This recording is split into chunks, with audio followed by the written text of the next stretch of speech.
Okay, should be live. Um, Let me know in the live chat how the sound is, whether or not you guys can see me well, hear me well. You know the drill.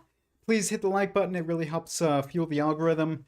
And if you have any comments that you'd like to make during this live stream, I will be addressing the chat quite a bit more than I normally do. I know that sometimes it takes me a while to get to the live chat, but during a commentary. But tonight we're not doing a commentary. We are going to discuss the modern current state of philosophy and political and is specifically as it relates to basically political science and morality. And we're going to also be discussing why goals, and specifically the goal of God, um, are necessary to the existence of morality in the first place. And so that's what we're going to talk about. But yeah, it sounds great. Great. Awesome. Also, I'm trying to get better about saying some of these things at the beginning of the stream, but if you at any point in any of my streams um, see a part of it that you think would make a good standalone clip and be valuable as a standalone clip, comment it in the comments with a timestamp. That would be very helpful to me, honestly. I would really appreciate it. I'm trying to get more clips up that are, shorter, more digestible to people who don't tune in for 2 to 4 hour long live stream every week. But um, I could use some help. So thank you to anybody who does that. All right. Sounds great. Awesome. So tonight we're going to talk about philosophy and uh, specifically what caused it to be in its current state. What are the problems with its current state? What's the problem with the definition of philosophy? And how to fix it, or at least how you could fix your interaction with it. I cannot. Hold on, let me turn down the volume. Let me know if it's a little bit loud, but maybe not. But there is no way to fix an entire world. I cannot fix the entire world. It takes a being beyond me. There's no human that can, just fix the entire world.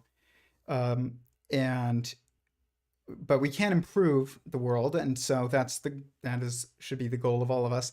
And you can improve the state of a field. You cannot fix physics.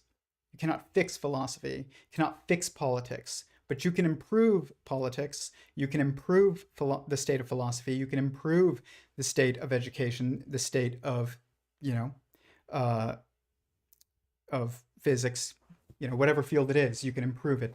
And so it takes individual action, though. It's not something that can be outsourced.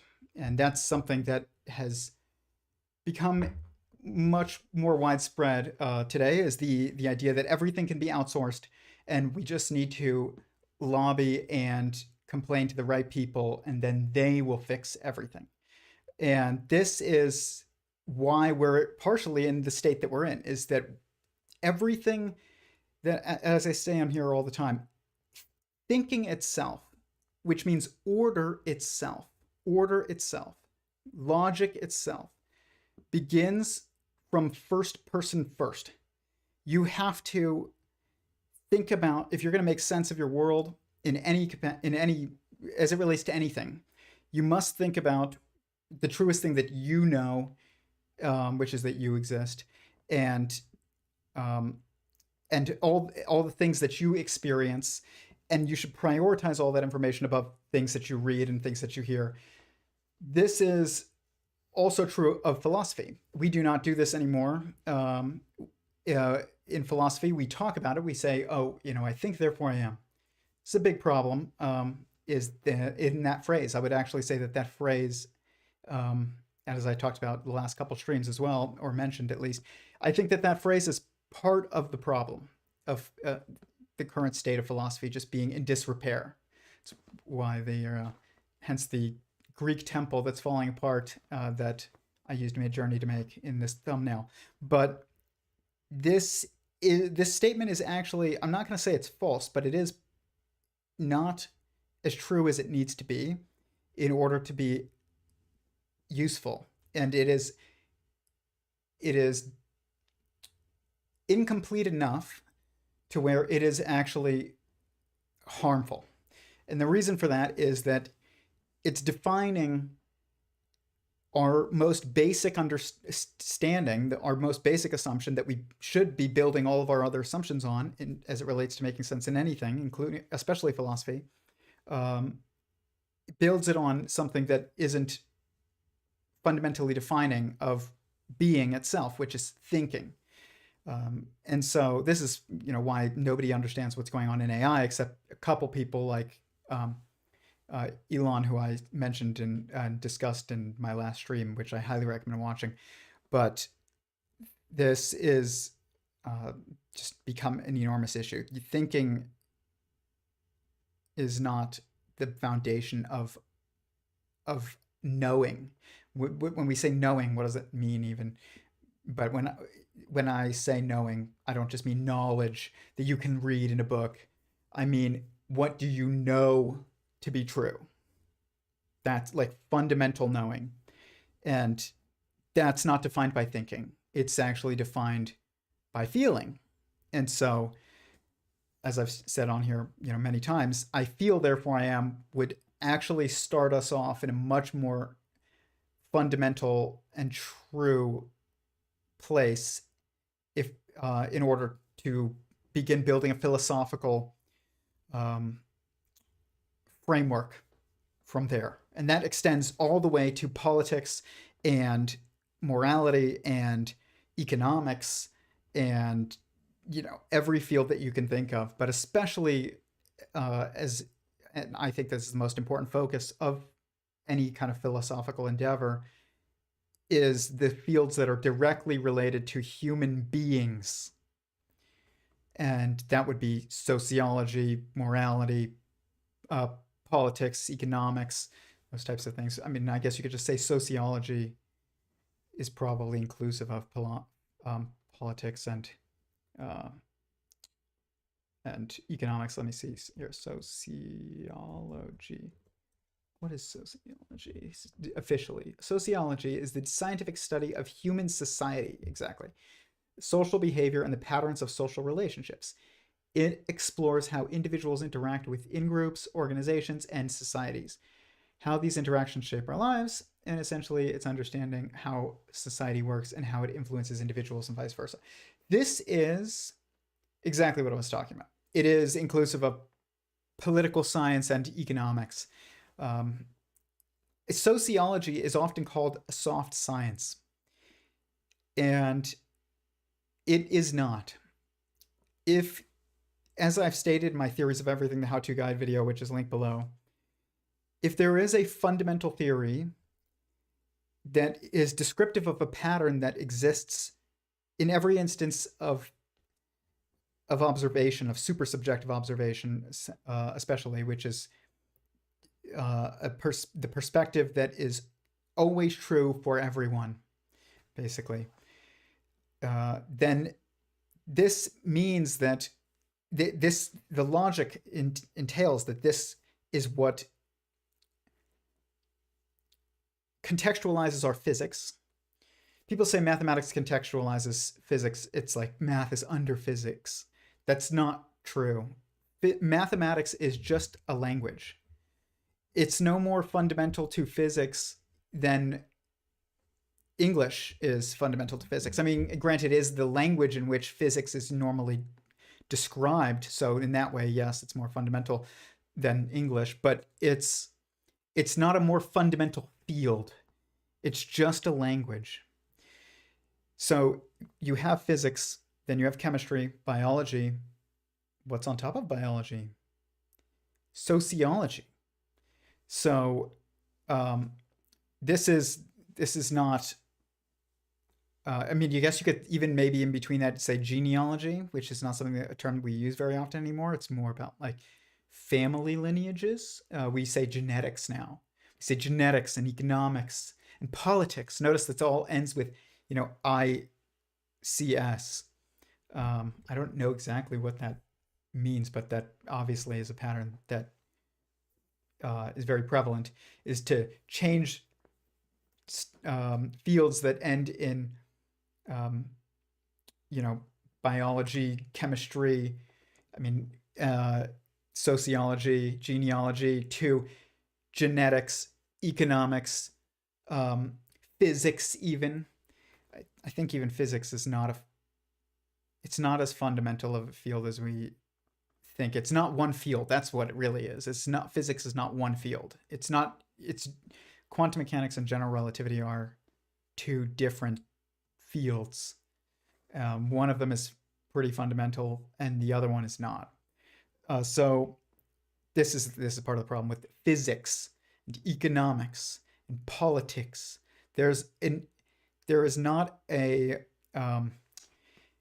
coherent causal chain of fields within the ICS fields, within physics and economics and politics and etc.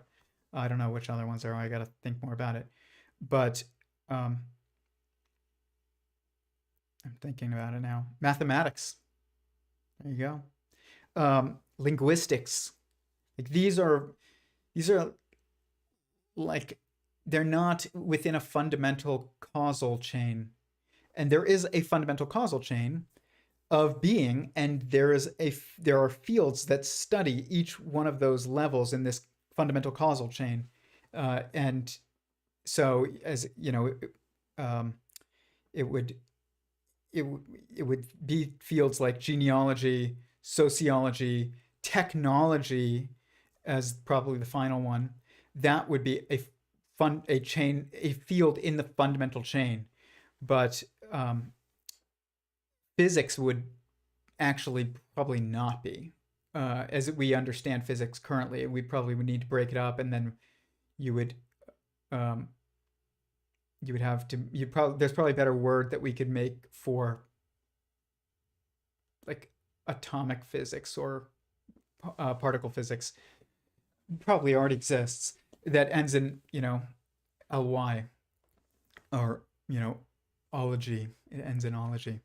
But this is important because this is how we actually know what fields are most concrete and most universally applicable, and therefore must be most universally recognizable, from the fields that are not. And anything that ends in ICS, I would say, is a field that's much more specific and niche. It's much more niche field than the fields that end in, ology. But we don't say genealogy anymore. We say genetics. And the thing about these various fields, the difference here is that when a field ends in X, like genetics, it's just about what can we do with this? Same thing with economics. It's like, what can we do with this? And politics, what can we do with this? It's just like, I have a goal, and how do I make a new, idea within one of these, little fields like politics or economics or genetics that helps advance, my goal. You're just not, there's no morality within this type of framework. There's no morality within economics in the way that it's discussed, because it's not within a fundamental causal chain. A fundamental causal chain is what is created due to the logos of being itself, of God's goals. His will is manifested within the fundamental causal chain. So you have atoms and molecules and cells, and then organisms and families and basically castes, and then you have technology, and then you have this whole process and then it repeats. And I've talked about this on here before, which is the periodicity of sentience, essentially, that I've shown. And this is the fundamental causal chain. Because this fundamental causal chain is not due to our will, it will be done because it's due to the will of a being higher than us, it is where we can actually start to construct the most powerful models, because we're not constructing them, we're deducing them, and they are the most fundamentally applicable to and most universally applicable, and they are also the most inevitable, um, and most useful to understand and make and have an ordered view view of, because God's will be done. Whereas in politics, it's like, my will be done. It's not God's will be done. It's my will be done. How do we get this person elected? How do we get this law passed? I'm not saying that all of that is bad. Just saying it's in a space of relativity. It's not in a space of fundamentality or fundamental causality. It's in a much more relativistic causal space. Same thing with economics. And same thing with any kind of language, like linguistics, mathematics, musics. It's probably like how you make that fit, but that's basically a language as well. The music is just the most universal language. It is amazing. Like, one day I'd love to do a stream much more on music, but the issue is that I'm not musically like literate. I don't know, at least the formal music language. I cannot read music and I can't write music, but um, I can hear music just like everybody. That's what makes it so universal. I actually think any being that hears a certain song, as long as you don't have trauma that's specific to like some event, you will have all beings will have the same general emotion from a specific song. So any song that, like, I play this song for my daughter, it's called the Happy Song. It's made by Imogen Heap. I don't know if you pronounce that properly. Somebody my wife likes, so, and some song my wife found. I don't know that many musical artists. I have a few that I like, but the Happy Song is very happy, and it's happy for babies that don't speak English, and it's happy for people who are adults who do speak English, and it's happy, I'm sure, for people who don't speak English in Japan, and people who don't speak English in Mexico. But it's probably also happy for your dog, and also even for a butterfly and a lizard and a bird. Anything that can hear the music will probably any being that can hear the music can probably have the same emotional reaction, unless you had a trauma that was specific to a song. Funny anecdote, like, once I was driving back from college, and we hit black ice. Like, it was snowing and we hit black ice on the highway, and I was driving with the girl I was dating at the time. She was driving, and all of a sudden she's like, starts going like this with the wheel, and she starts screaming, and I thought she was joking at first. I didn't realize what was going on. Then I realized we were sideways, and we hit this black ice, and we went right off the road, and luckily we ended up in a snowbank, and not even the car was damaged, but like 5 or 6 other cars went off with us, and then some semi trucks went off, and there were people that actually got really hurt, and like someone's dog went through a window and cars flipped and stuff. We got very blessed in that, but not everybody did. Nobody, I don't think any people got seriously hurt, but some cars got totaled and someone's dog got very, very hurt. But we were playing this song. That point is, we were playing this song in the car while we were driving. I have never listened to that song all the way through, even once, since this event. And before that, I liked the song. It was actually like kind of a happy song. But now it just brings me back to, my life flashing before my eyes. So as long as you don't have that kind of trauma associated with a certain song, everybody's going to feel the same way about some song. But so there's something very universal about music, but that doesn't make it a fundamental field of being. It's a language. It might be the most fundamental language, but it is not a study of a fundamental level of being, like atoms and molecules and cells and organisms and families and castes and technology. and then the process repeats. So when we are thinking about what is the fundamental field of study, I would say it's probably philosophy in this fundamental causal chain. And people will say, again, this is a soft science. It's a soft science like sociology is a soft science. And genealogy, that's like an outdated term. We don't say that anymore. We say genetics. Why is this all so screwed up? It is screwed up because I need a drink. Because we have lost the ability to know what is fundamental and what is not.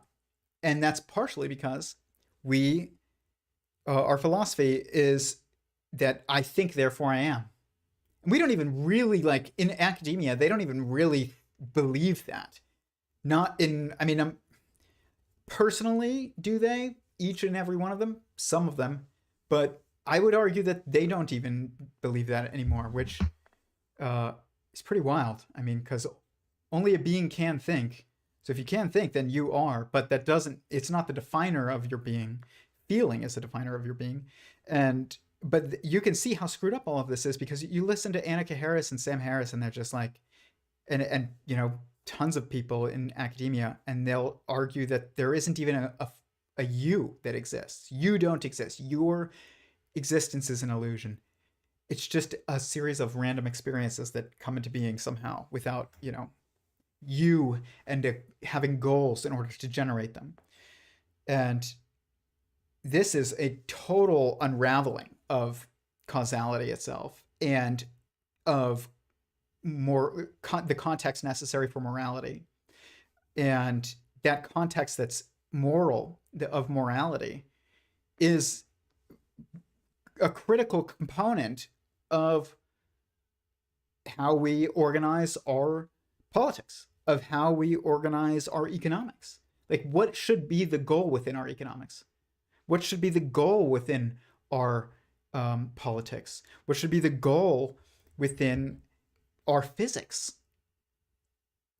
Not just doing whatever we can, Jurassic Park style, smart enough to figure out how to do something, but not wise enough to know whether or not to do it.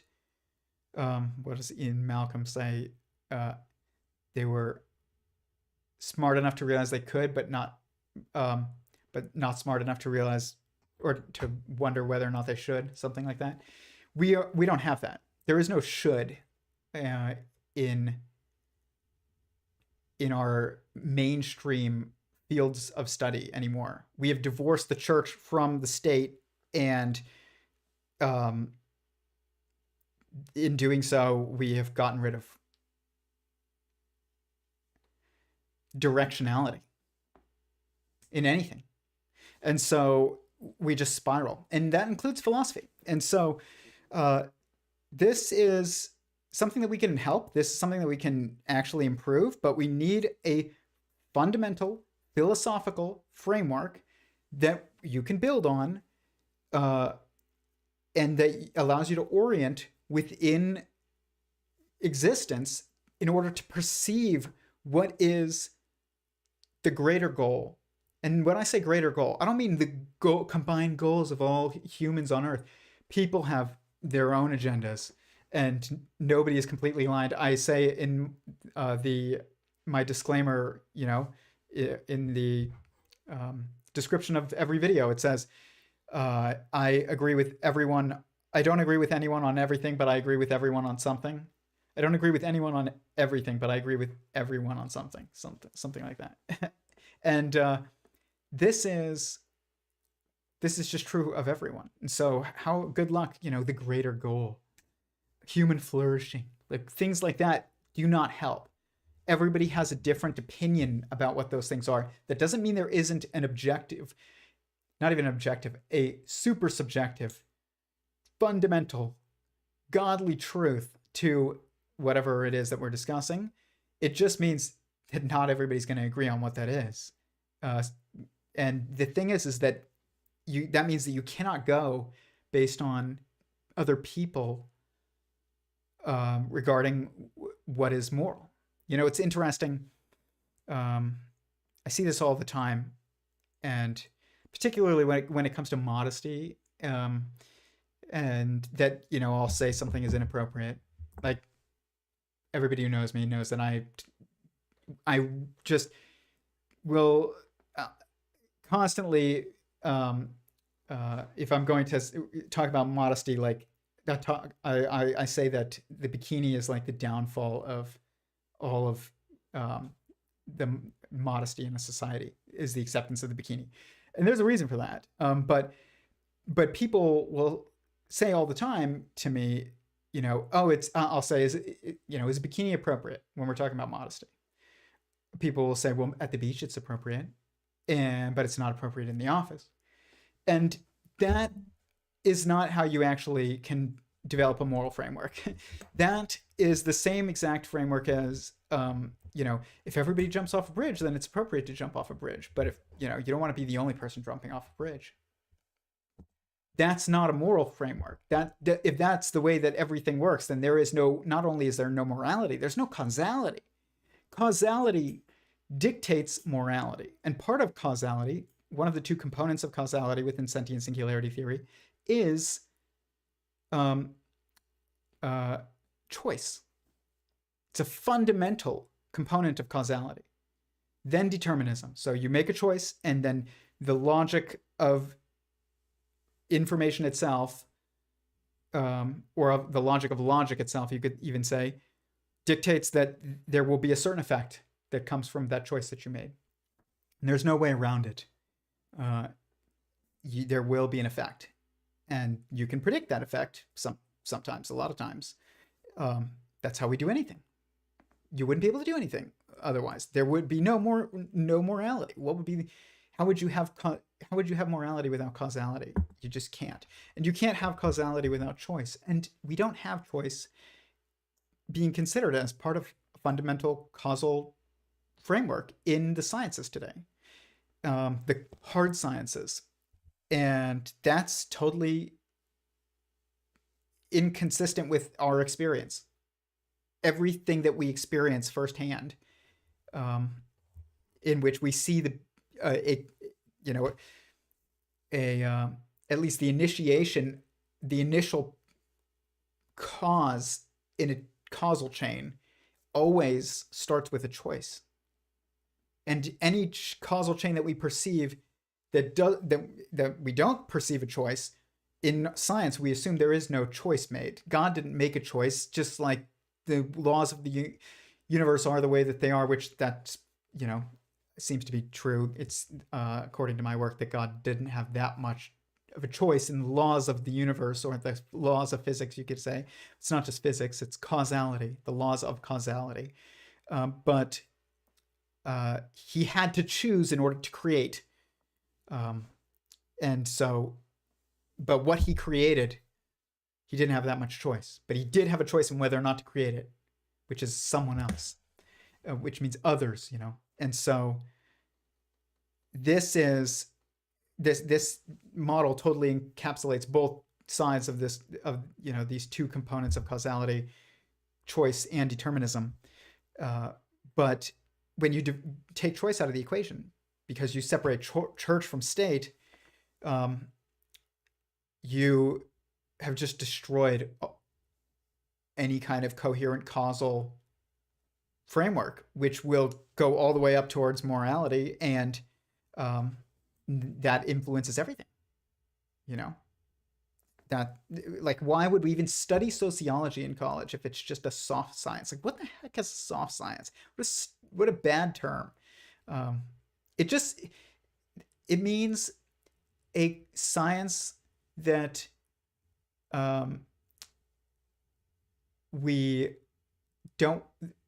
that basically, like, people don't want to discuss as if it is,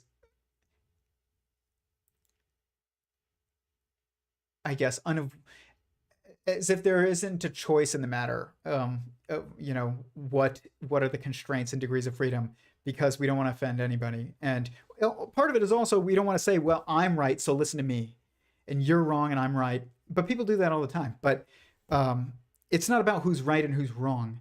It's about the goals of God. There is, like I said, there is no greater goal or greater good of humanity that we as humans can define. It's we as humans can deduce it. Not everybody will be on board, and that's why you have to allow for choice in any kind of system.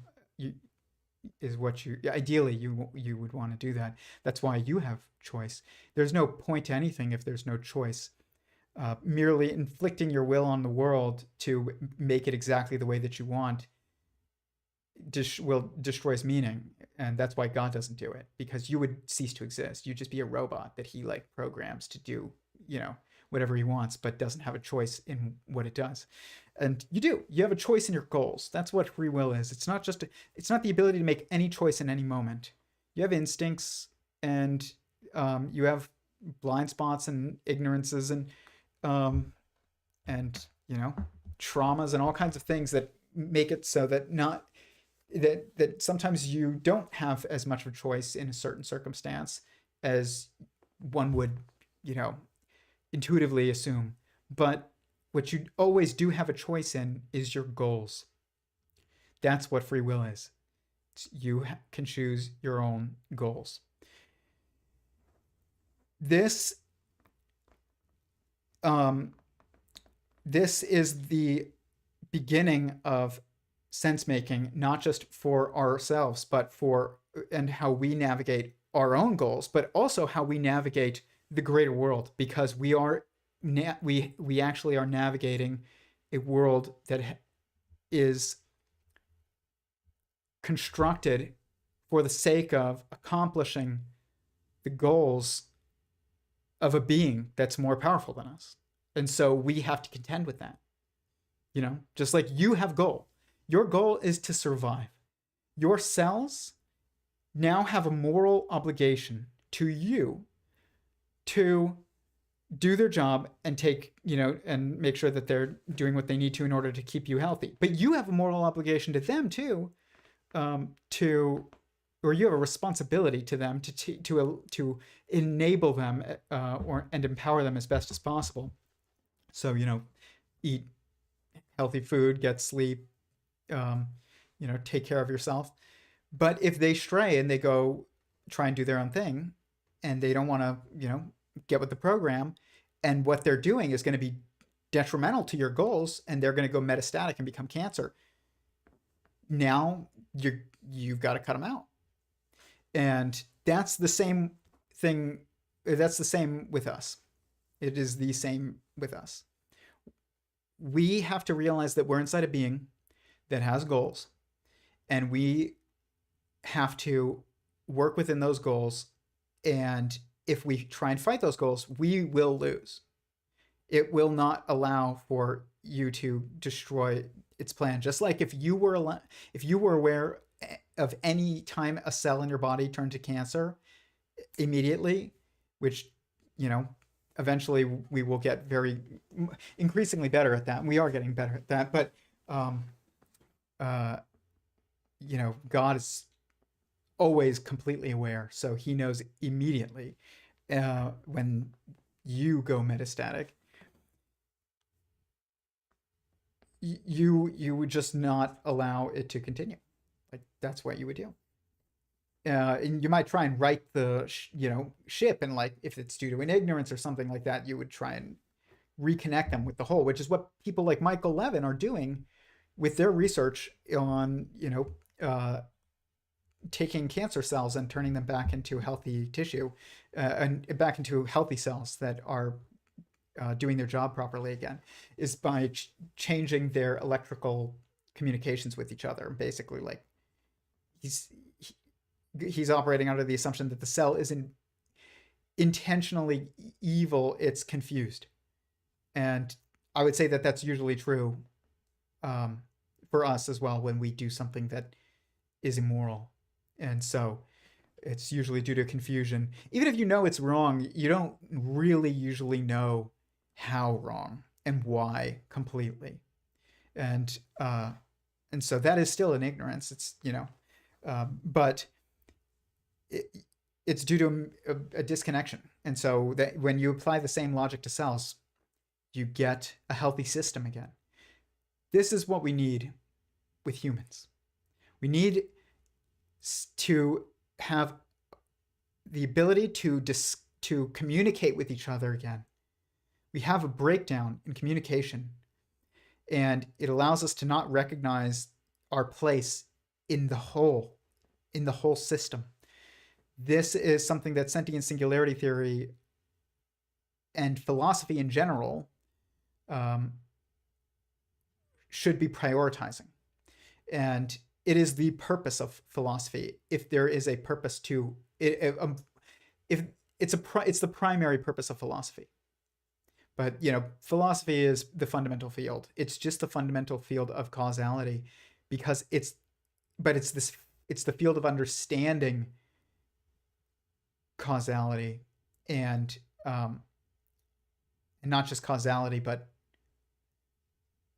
will within causality, and being within will, and so, or will within being, however you want to think about it. But this is what we need, and it's fascinating to see Michael Levin kind of applying some of these concepts, not necessarily using the terms that I am, but on a biological level, to increase communication between cells, which is done through electrical signals primarily, and that allows them to oftentimes recognize their place in a greater system and reconnect with the group.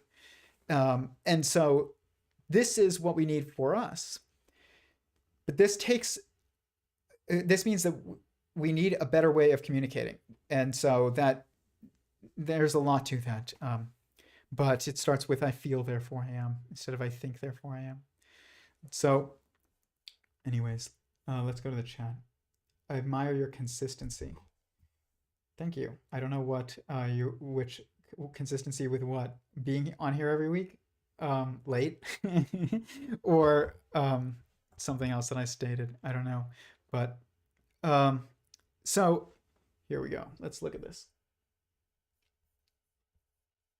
Let's ask Grok some questions. What is philosophy?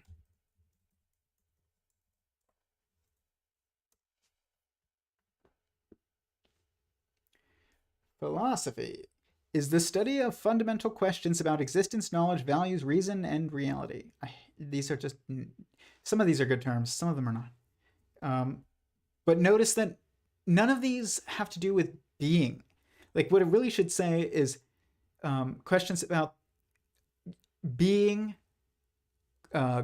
will, and morality, and causality. It's always like existence, knowledge, values. It's not morality, it's like values, which is a little bit more broad as a term. It's a term that it can be used in separate circumstances from just a moral circumstance. Yes, you can use the term values to mean morals, but people say, but it could be your value, part of your values to have sports cars. Or it can be, you can also use the term value in how valuable is that, gold bar. It's like, how much money is it worth, is what that, usually is, what people usually mean when they ask something like that. What is the value, the caloric value of an apple? There's value is used in many different circumstances of our communication. That's why it's not the best word there. I'm not just nitpicking. Morality, you wouldn't say, what is the morality or the morals of that apple? The caloric morals. You would say caloric value. You wouldn't say, what is the moral of that gold bar? You would say, what is the value of that gold bar? So this is why it's very important that we be specific, and not just specific, but like impeccable with our word, or we try to be impeccable with our words. Something that I really have gotten much better at trying to do. That doesn't mean I'm perfect, but I try. Reason and reality. I hate that term. It seeks to understand the nature of things through critical thinking, logical analysis, and questioning assumptions. See, instead of the nature of being through feeling and logical analysis, it's like critical thinking, logical analysis. This is the same thing. And questioning, which is also the same thing. It's like just restating the same action 3 times here. Questioning assumptions. It's like, no, we need to find out what is the one assumption that we don't question, that we can't question. That assumption is I am. That's the assumption. Key areas include metaphysics. What is reality? Okay. Epistemology. What is knowledge? Ethics. What is right and wrong? Logic. What makes reasoning valid or sound? Aesthetics. What is beauty and art? And some of this is very like good, like, but it's very interesting, and not just interesting. I'm trying to think of the word. It's very specifically applicable, but it's specifically applicable. Look at what all these end in. SICS, ICS, ICS, logics, you could say. ICS, not epistemology, but, you know, what is knowledge? This is just I don't know. These shouldn't be separated. What is the truest thing that you know? I am. Okay. So what is reality as best as you understand it? What is the nature of it and the structure of it? It's singular and sentient. You are someone. That's a singular entity that is sentient. That's what reality is as best as you understand it. And there's logical reasons why you can assume why you would apply that logic upward or downward, however you want to think about it, but like more fundamentally and more universally all the way to God, to existence itself. And you know, what is knowledge? How do we know what we know? This is such a like convoluted subject, but it's also way simpler than people make it. It's just turned into a convoluted subject, which is like the thumbnail that I have is it's a diagram on a chalkboard of all these different lines and arrows pointing in every direction. You can't untangle it. That's what philosophy has become. So epistemology, what is knowledge? We shouldn't even be asking this almost.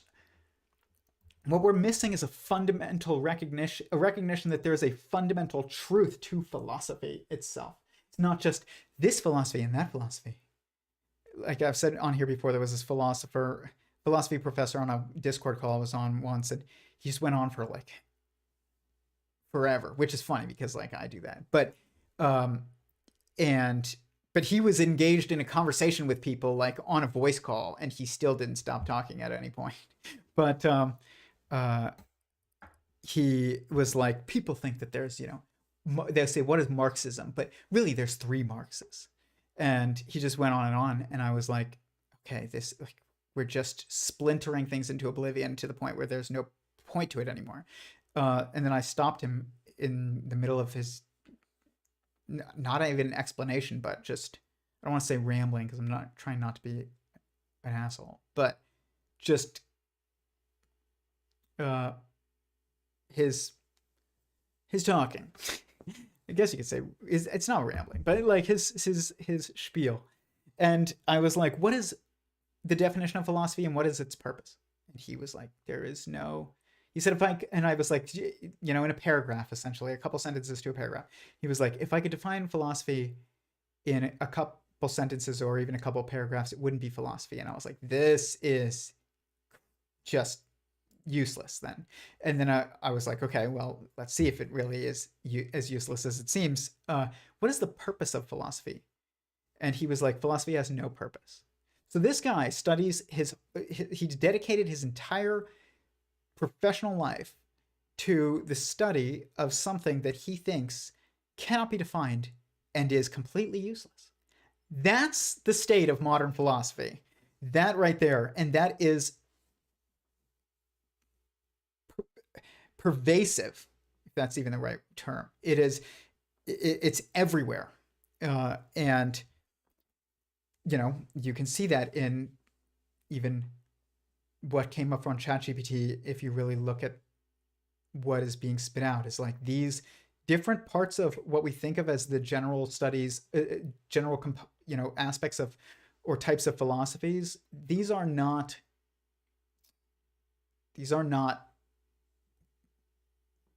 the way that we should be breaking it down on a fundamental level. Epistemology, what is knowledge?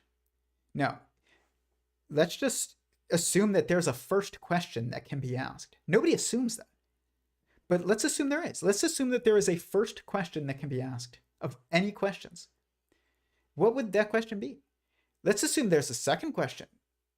What would that question be? And, I've stated on here before, it's fascinating because there actually is a first and second question. And the first question is, what is the first question? It is logically inevitably, the first question that you can possibly ask in any fundamental, set of questioning about reality and existence and the universe, anything that is all encompassing. Okay, let's go to the very bottom. What is the first question?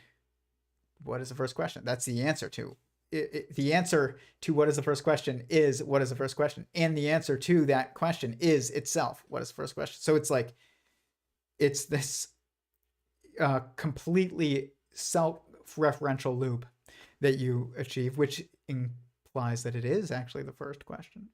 And then when you ask, what is the truest thing that I know? That's how we start to orient within any kind of study of knowledge. Say, what is the truest thing that I know? I am. It's true. That answer is subjectively true for everyone, which I call it a super subjective perspective. Essentially, it's something that it's an answer that is specifically subjectively true and individually true of two individuals, but also universally true to all individuals, not just each individual. So it's something that's true to each individual, but because it's true for all individuals, essentially. But it is individual, but it's the same for everyone. So because the truest thing that I know is that I am, the truest thing that you know is not that I am. The truest thing that you know is that you are. So that's what makes it individual. But it's a super subjective answer. And so we don't have terms like this, but we need terms like this so that we can start communicating about the fundamental structure that we need to all orient around. So, it's like, how do we stop people from going metastatic or help pull people back from being metastatic in society and within their own families and within their own lives? Do we just shock them like I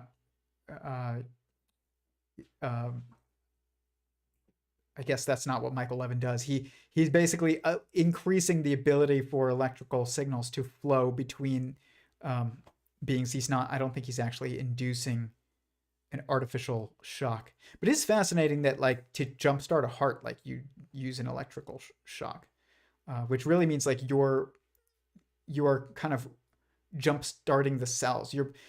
Which really what I think is happening with this. And again, you need like a fundamental philosophical framework of being in order to even start thinking about things like this. But why does an electrical shock stop and start a heart? And I think what it does is it reorients all the individual cells and times them to be in unison again. And so that's why, it causes the heart to act as one again, but it's really all the cells. It's not about the actual organ. It's not what does electricity do to the organ. It's what does the electricity do to the cells. It's probably making them all in sync again. But we need to increase the communicative ability for humans, just like Michael Levin does with cells. And that starts with getting the language proper. And so why would you even construct a field of epistemology if you can just actually recognize that there is a logically inevitable chain of questions that lead to the answers regarding what you can know, because that's what an answer is to a question. It's like, what is the truest thing that I know? I am. What does that mean? What am I? I am someone. What is someone? It is a individual, a single someone or a single individual that is sentient. That's what someone is. That's what a someone is. It's a single individual that is sentient. Okay? So then what is the definer of being? That, and you can start doing this, and what you realize is like a sentient being feels. Sentient being can think, but a sentient being feels. That's what defines it as a sentient being. If you had no feelings, we wouldn't say that there was a someone there. You would be a robot, but not a someone. And but thinking is something that we are not exactly sure what it means. And I think that the problem with that is it's not building on anything, because what do you know? You need to know certain things in order to think about them logically, and you need to know what you can know.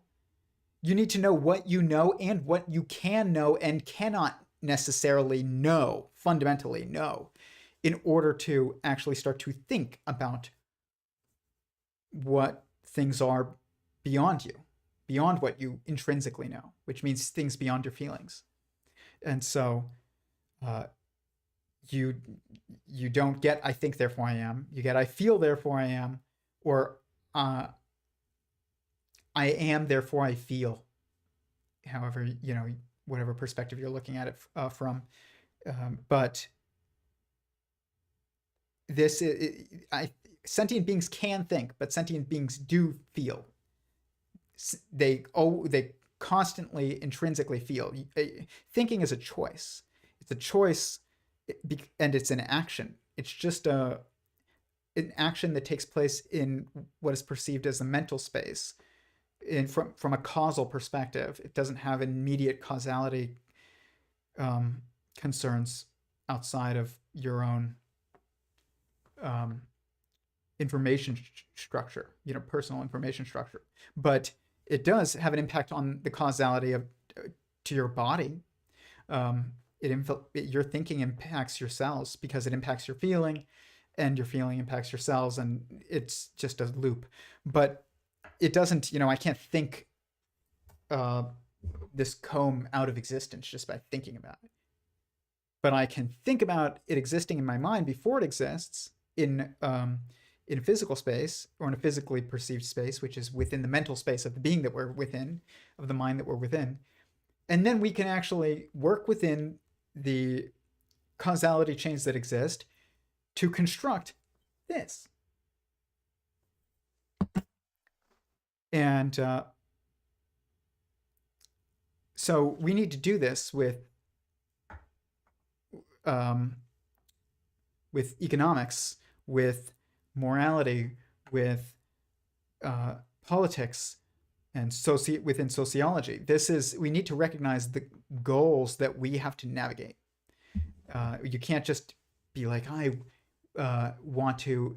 It's fascinating. We raise the minimum wage. People say that all the time. We need to raise the minimum wage, and I don't try to get too into politics on this channel, but you can't not I'm trying to ease into subjects that are usually considered political in a different manner than is normally done. But it will piss people off always, because people have goals, and they have political goals, and they have personal values.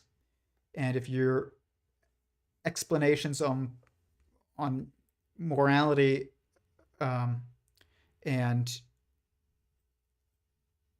you know, metaphysics that are related to politics uh, are not compatible or supportive of someone's personal goals, they're going to be angry about it. And that's true of everyone. It's not just like, you know, those people over there. Nobody is, um, everybody has personal goals and nobody's perfect and except God. Nobody is all knowing except God. So you're going to have ignorances. And like that leads to clashes. So this is, but this is like, this is why these terms are not the best way of framing epistemology, ethics, logic, aesthetics, metaphysics. They're not necessarily the best way to segment out philosophy. Philosophy, we have to come up with a definition first, but the old definition doesn't make sense anymore. So if you look at, I said, what is philosophy? Philosophy is the study of fundamental questions. That's what Grok says. If I ask, what is the definition?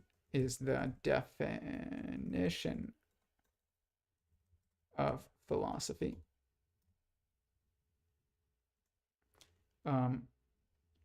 Sophie tab. It will say, philosophy is the systematic study of fundamental questions about existence. Same thing. Okay, what's the philosophy?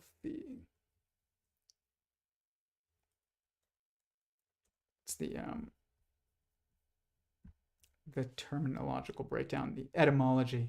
The etymology of the word philosophy comes from ancient Greek, means to love. Philos means love, and Sophia means wisdom. So the love of wisdom.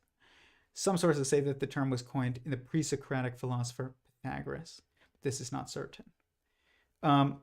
Before the modern age, the term philosophy was used in a wide sense to include most forms of rational inquiry, such as individual sciences and its subdisciplines. For instance, natural philosophy was a major branch of philosophy. This is also like, what is natural philosophy? It implies that there's also unnatural philosophy. An example of this usage is in the book Philosophiae Naturalis Principia Mathematica by Isaac Newton. The book is referred to natural philosophy in its title, but it is today considered a book of physics. Yeah, so basically, none of this is personal anymore. And what I mean by that is, what people don't understand is that love is not a feeling. I think we actually think that it's a feeling because I think that when people started reading novels, stories and books, and watching TV and movies and stuff, they needed a way to tell the audience that these two people are committed to each other, or that they want to be committed to each other. But you can't. You need a word to do that very quickly because you only have a couple hours or you only have one book. Whereas in experience, you have a lifetime to display that. So I don't think that people are used to say "I love you" like thousands of years ago. I think that you just knew it because your spouse and your parents, protected you and took care of you and were cared for you and worked with you. Like, that's love. You didn't need to say it. You just knew it. You experienced it. You knew it because you felt it. And you can feel loved, but you don't feel love for someone. See what I'm saying? This is a big, big, big problem in our terminology, and it's actually caused us to break down in our social dynamic. And so you can feel loved because somebody is loving you. That is an action that you take, caring for someone else. Loving somebody means treating them as if, you would want to be treated, essentially, and also how you would want people to treat those that you care most about, that you do feel the most for. Um, but this is, but you don't feel love for someone. You like them, and sometimes you don't like them. But you can love somebody and not like them. In my vows to my wife, um, which they're framed on our bedroom wall, and my wife did that. I asked her to, but recently she actually like, we've been meaning to do it for a while, and I think it was for our anniversary. I forgot exactly what day she did it, but it was for an event. Maybe it was a birthday or something. I don't remember. Maybe, but this year she had it framed, and we hung them on the wall. And in my vows to my wife, I say, I vow to love you even when I don't like you. And this phrase just completely flips the definition of how we use the term love in general circumstance. And so I think that people in media use the term love to tell the audience these people really are care for each other, they're committed to each other. Whereas in our experience, we don't need to be told that. My daughter knows I love her. I take care of her. My wife knows I love her. I take care of her. She doesn't. She feels me loving her like my daughter does. Like my friends do. Like they don't need to be told. I don't need to say I love you to my wife. I do, because it's just a social. It's become a social. I don't want to say trend, but I guess it's just the behavior that people do now, which I actually just don't think is a good one, but I do it. And I admit that I do it, even though I don't think it's a good thing to do. But like Lex Friedman says, I love you to, his audience. And some people on here have said in the chat, like, I love you to me. And this stream is an act of love, but honestly, like, it's more of an act of love for God than it is for like the audience, is in how I'm in my goal with it, even though it does, I would say it is an act of trying to be helpful to people. That is loving. But I won't say I love you to the audience. And somebody said that to me once. They said, I love you, after I was talking about the definition of love. And I was like, I love you too. And then I was like, I take it back, actually. And it's not because it's not true. And actually, like, I am engaging with them and trying to be helpful, which is loving. But I don't think that it's a good thing to say. And it's also not a good, if I am going to say it, like, I'm not going to say it. I just don't think I should say it. But if I am going to say it, it'll be to appease the feelings of my wife and children and friends, not random people on the internet. They shouldn't care whether or not I say I love you. That's odd. And I think Lex doesn't understand love at all. And not at all, but like, he doesn't understand how to use the term properly. But we don't use the term properly. I wasn't going to say nobody does, but I think that I'm explaining it pretty coherently. I just am also admitting to being a hypocrite, and I say I love you to my wife. But that's not important. It's not important. How many people, when you're young and you're dating and everybody's like, who's going to say it first? You're going to say, I love you. He said, I love you. It's like, and then you break up and you date somebody else. What is that? Why were you even together? Because it was an enjoyable experience. Okay. Is that really love? Like, is love is the love that is true is not convenient. It involves putting up with somebody and caring for somebody who is someone, not something.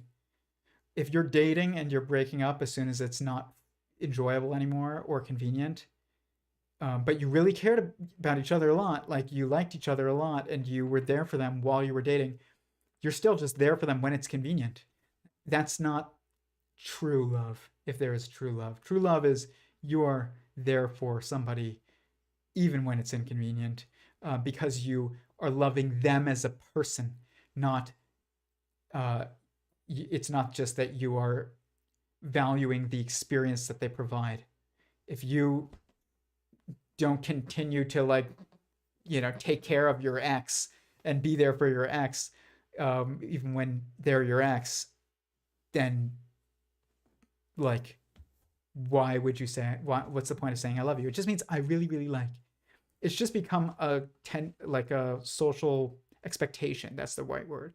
That is not good, because it warps the definition of the term love. And it's we've learned it from media, I think, because they needed a way to say these two people are committed. We can't show you the lifetime of caring for each other, the decades of caring for each other, but we can tell you that they really care about each other, or that they're committed because they said, I love you. And so then women were like, oh, that sounds nice. I want to hear that. Not just women, but probably started with women. But it's not a good way of using the term. This is very important, though, to understanding, like, how we should, like, what should be our social goals. What does it mean to love someone? It can't be that you feel warm, fuzzy feelings about them and that you like them a lot. It needs to be it is an action. It is an action. And so when you look at philosophia, the definition of the etymology of philosophy, the term philosophy, philos meaning love, wisdom, Sophia meaning wisdom, like how means like to love, to take. It is the study of how to act in a loving manner to wisdom. That doesn't make any sense. It really should be like to the wise one, but it's been divorced from a theological perspective, and so there's no God, and so you can't have a coherent philosophical framework because there's no goals to frame the fundamental causal logos that we have to navigate, and that dictates what will be done inevitably, and what is the generative structure of being, chain of being that we should be united with. So, like, this definition is terrible, especially within the context of an anti-theistic or an atheistic, really an anti-theistic framework. It doesn't make sense. And so what is the definition of philosophy that makes sense? The study of perspective. And so, but what's interesting about this is that the love of the wise one, essentially, which is like God, like philosophy would be like the study of how to love God.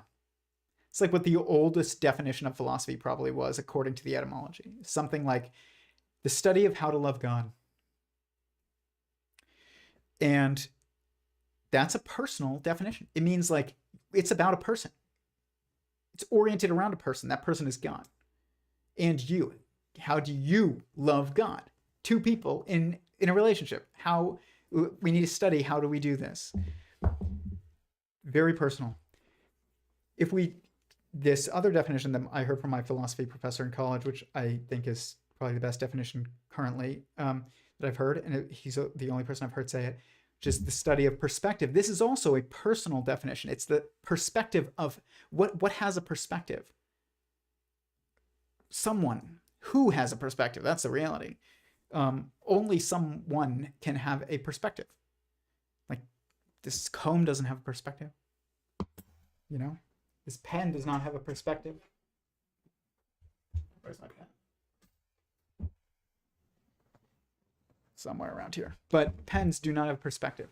You have a perspective, not pens. And so it's, again, a personal definition, or it's a definition that's oriented around personhood. And that's very important. It can't just be it says general conception. The practice of philosophy is characterized by several general features. It is the form of rational inquiry. It aims to be systematic and tends to critically reflect on its own methods and presumptions. It requires attentively thinking long and carefully about the provocative, vexing, and enduring problems central to the human condition. Philosophical pursuit of wisdom involves asking general and fundamental questions. It often does not result in straightforward answers, but may help a person to better understand the topic. I think that if it's not resulting in straightforward answers, then you have asked not a very good question.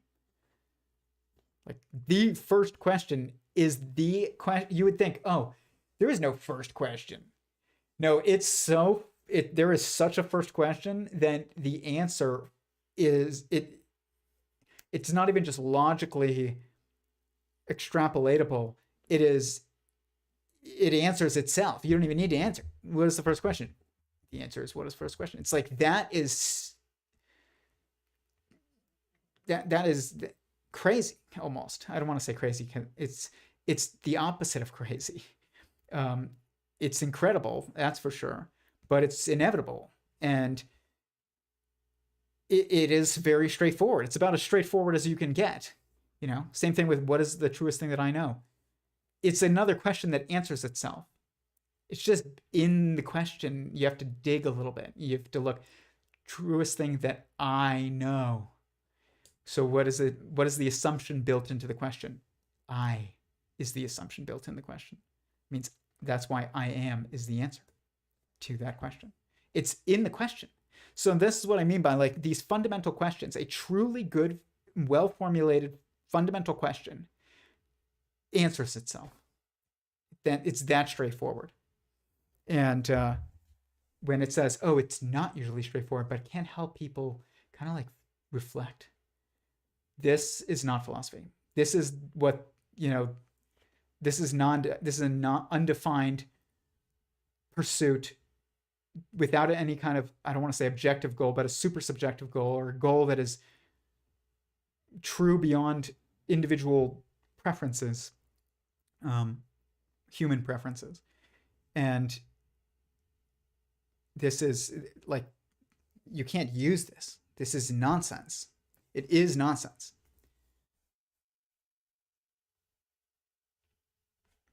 Wild. I'm not saying, by the way, when I say, oh, we separated the church from the state and that's the problem, it's not.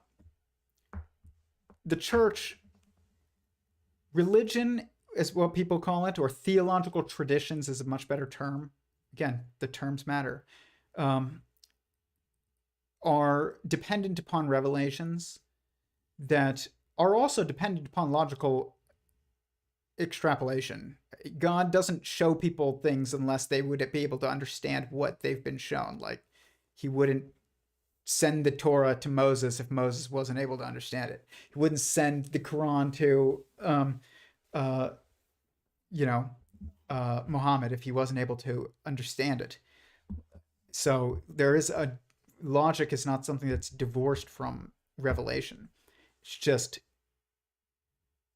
there's usually a scriptural text that has revelatory origins, that is defining of a theological tradition, but that's not what I'm arguing for being incorporated back into the sciences. That, I think, is an individual thing. The different theological traditions can simultaneously be true and have different goals and purposes, and also be, you can have, one of them can be better for someone to pursue and another one can be better for another. But they will generally, if they are true, end up leading you to the same place: modesty, marriage, order, charity, children, these types of things, honesty, morality. If it's not leading you to that, and it's like Scientology, where it's just like, it's just about how do you figure out how to hack your own mind.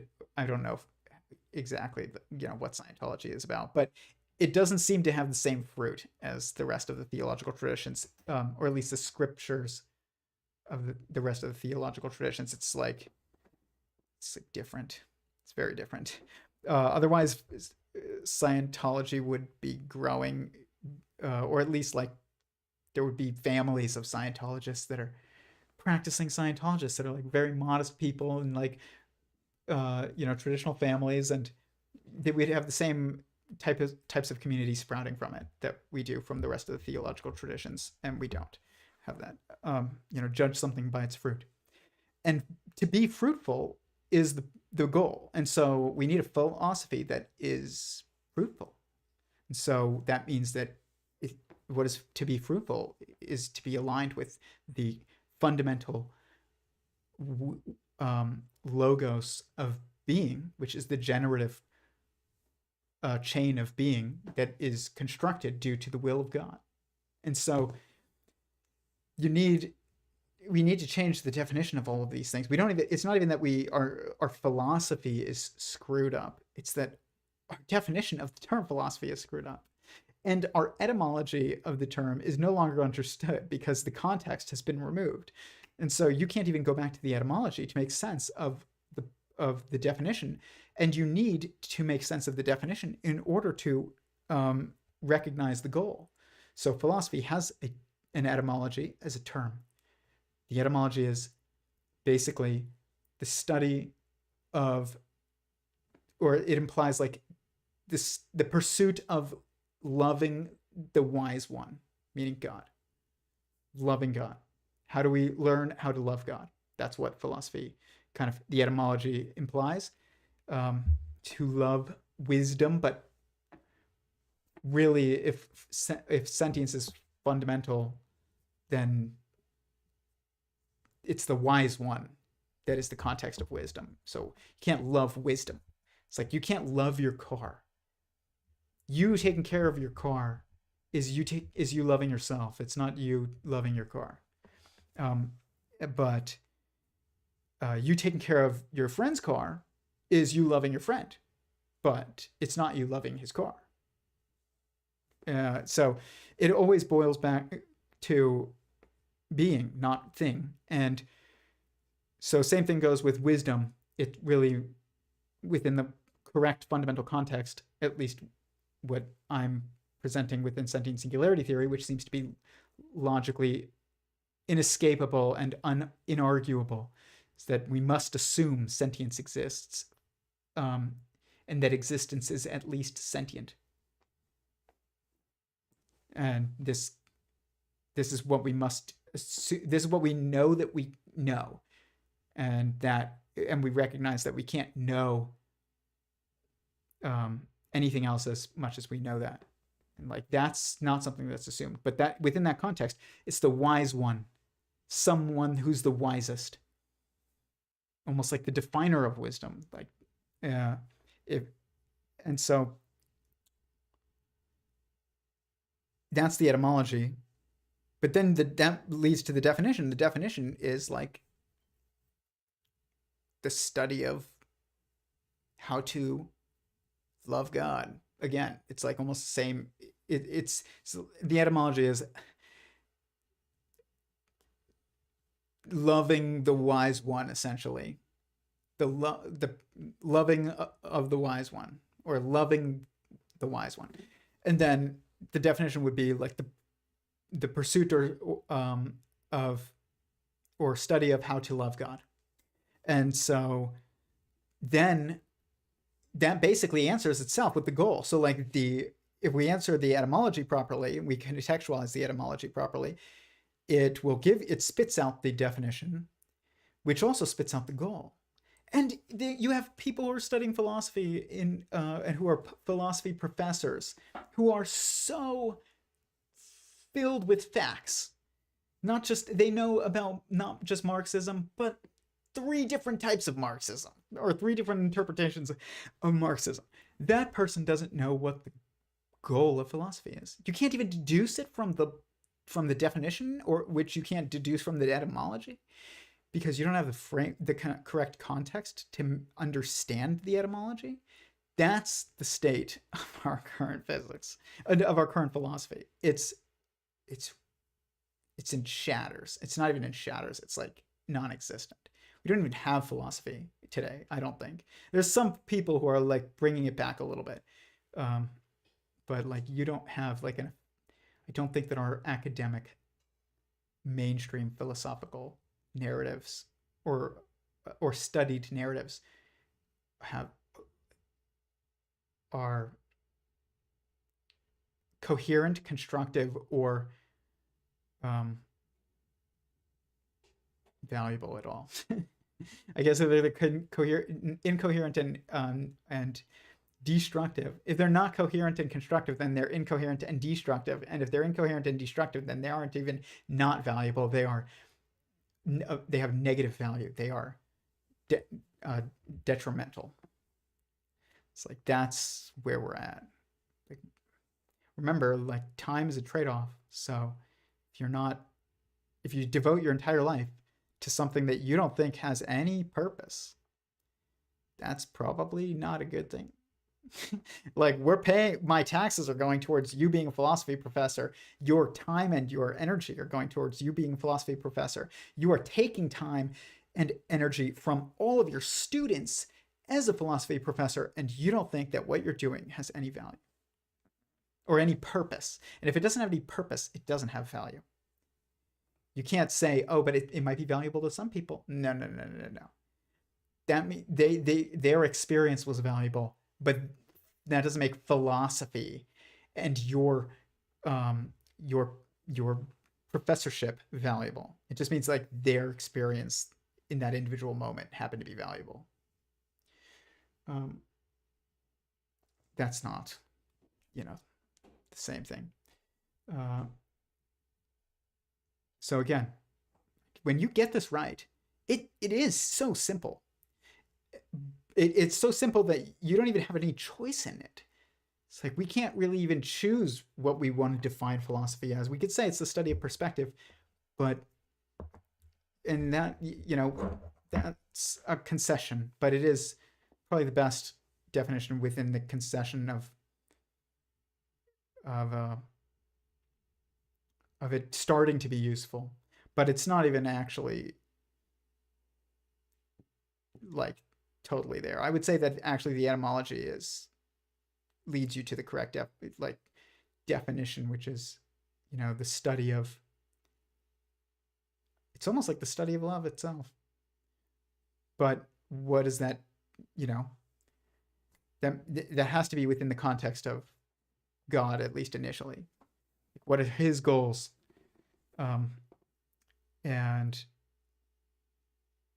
yeah, trying to think like, everybody tries to make concessions in academia for an anti-theistic or an self-described atheistical perspective. And I understand that. I was a self-described atheist / actually anti-theist.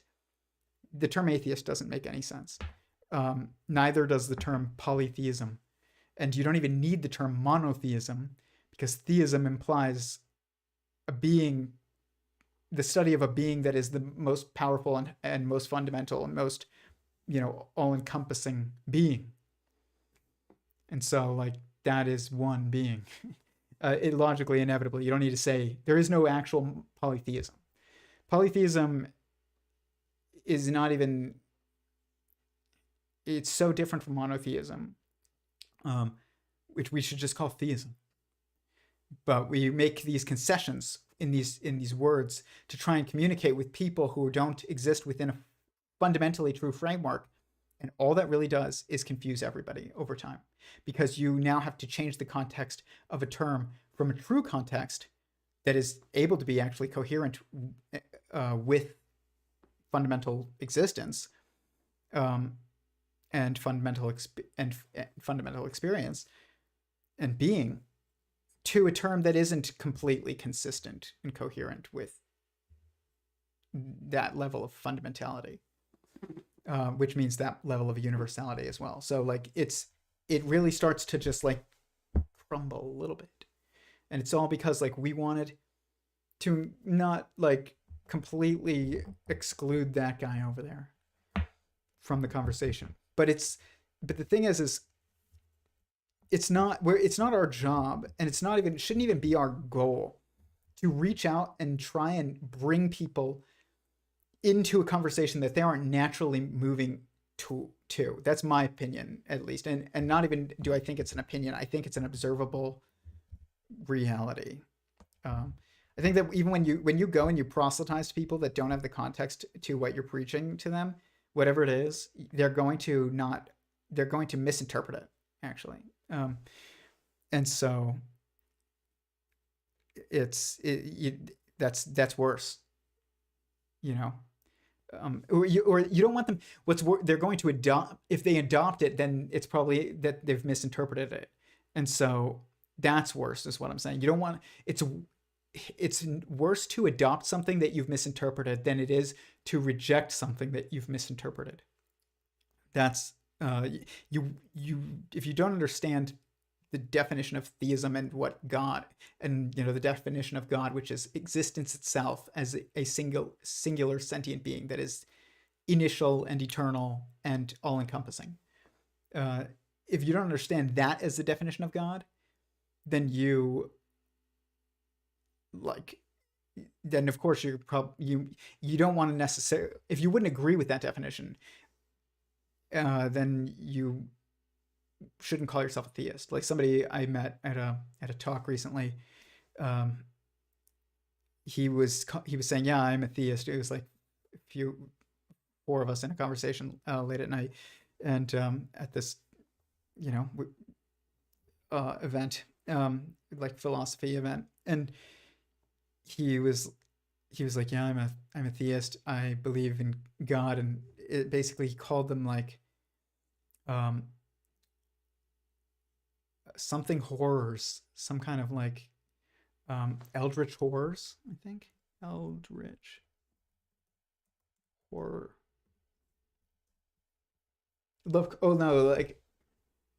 Yeah, a Lovecraftian horror, also called a cosmic horror or an eldritch horror, is a subgenre of horror, fantasy fiction, or weird fiction that emphasizes the horror of the unknowable and incomprehensible more than the gore and the other. Like this is about like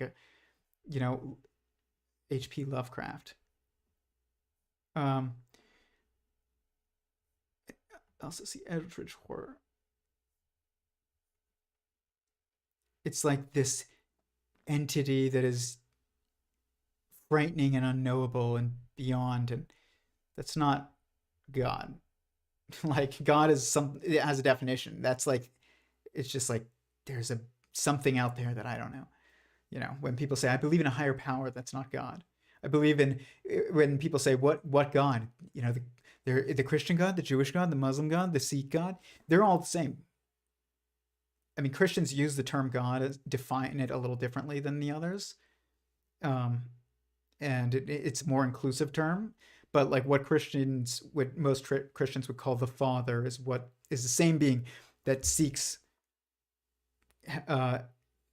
refer to as their God, as God. Jews, Muslims, Druze, like any monotheistic tradition, which is any true theistic tradition, they all have the same being, which is the being that is all-encompassing, initial, and eternal, and singular, because it's someone. And someone is someone, not some two, or some three, or some four. You can be aligned with it, and there is like fundamental lineage and things like that you can get into, and that's for another discussion. But when people say which God, they don't know that they haven't thought about the inevitable definition. That's what I'm saying. There is an inevitable definition, and but the point is that not everybody's ready for every conversation, and you shouldn't change the terms, the definition of terms, in order to include them, because you'll destroy the definition of the terms, and therefore the usability of the terms, and therefore your ability to communicate about anything honestly and coherently.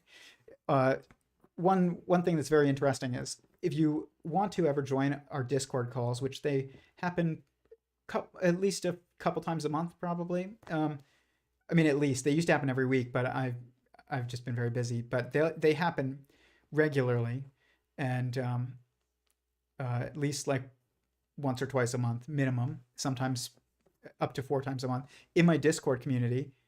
Send me a private message on Instagram, on Theory of Everyone Instagram, or Tyler Marshall Goldstein Instagram, my personal one, and I will send you the link.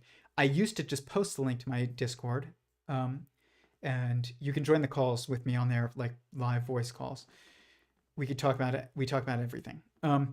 But I used to just post a link in the YouTube description, and what I realized is, and I would also send it to people who didn't ask for it, but I thought might be interested in it, and it destroyed the coherence of the group. And it and every time I violated this rule and I've sent it to somebody who I was like, they seem to like my work, and they might like to be part of the Discord call, and I sent them the link, it always leads to people coming into that group and causing absolute chaos, and I always end up having to kick people out. And I've noticed it, and it's because information is context, and so people need the proper context in order to understand things, and that means like they need to build it themselves. Context is built. It is constructed. It's interpreted. It is observed, and then it is constructed mentally after it is perceived or experienced. And this is the only way to have a true context for anything. And so now you have to ask me, even when I talk to people and I say, let me know if you'd like to join my Discord, and I'll send you the link. And sometimes people will be like, okay, yeah. And I'll be like, okay, let me know if you want the link. And they'll just be like, cool, sounds good. And I won't send them the link. They have to be like, yeah, send me the link. It needs to be obvious that they want me to send them the link. Otherwise I won't. And what I've realized is if I never send them the link and they're like, yeah, cool, sounds good, they don't want the link, and they never bring it up. They're never like, aren't you gonna send me the link? They never say that. They're always just like, cool, sounds good. And then I don't hear from them again. Or, way later down the line, they're like, hey, I was watching your stream. I actually would like to join the Discord call. Can you send me the link? Then I'll send them the link. And I send the link to anyone. So that's what it means to be inclusive in any group, but it is communicative, which is a true group. It's like it needs to include those who are aligned. It can't exclude those who are aligned, but it can't include those who are not aligned either. This has implications, this understanding of what it means to communicate with each other and define terms and have conversations with people and communicate translates over to who gets into your Discord. If you want a Discord that's filled with people who are aligned, and that you have a group that's constructive, and it extends to politics and nationality. Even nationality is not something that, if we understood philosophy truly, which includes like this understanding of the causality that is, the fundamental causality that's within God's will, meaning like the unavoidable causality. That means that,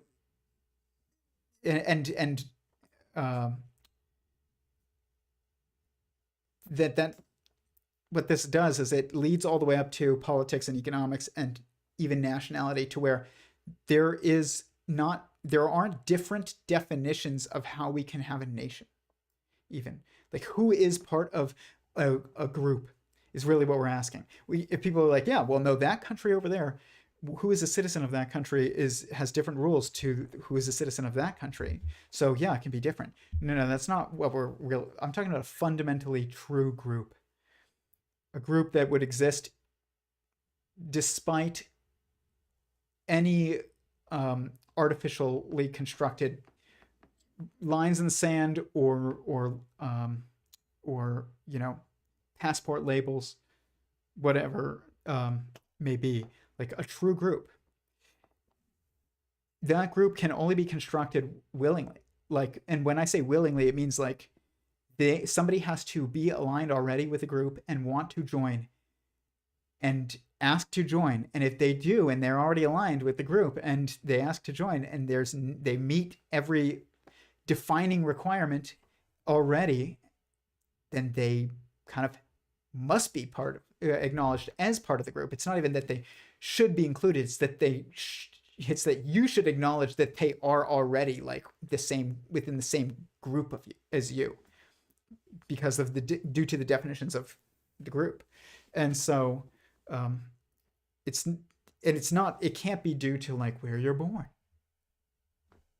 It can't be due to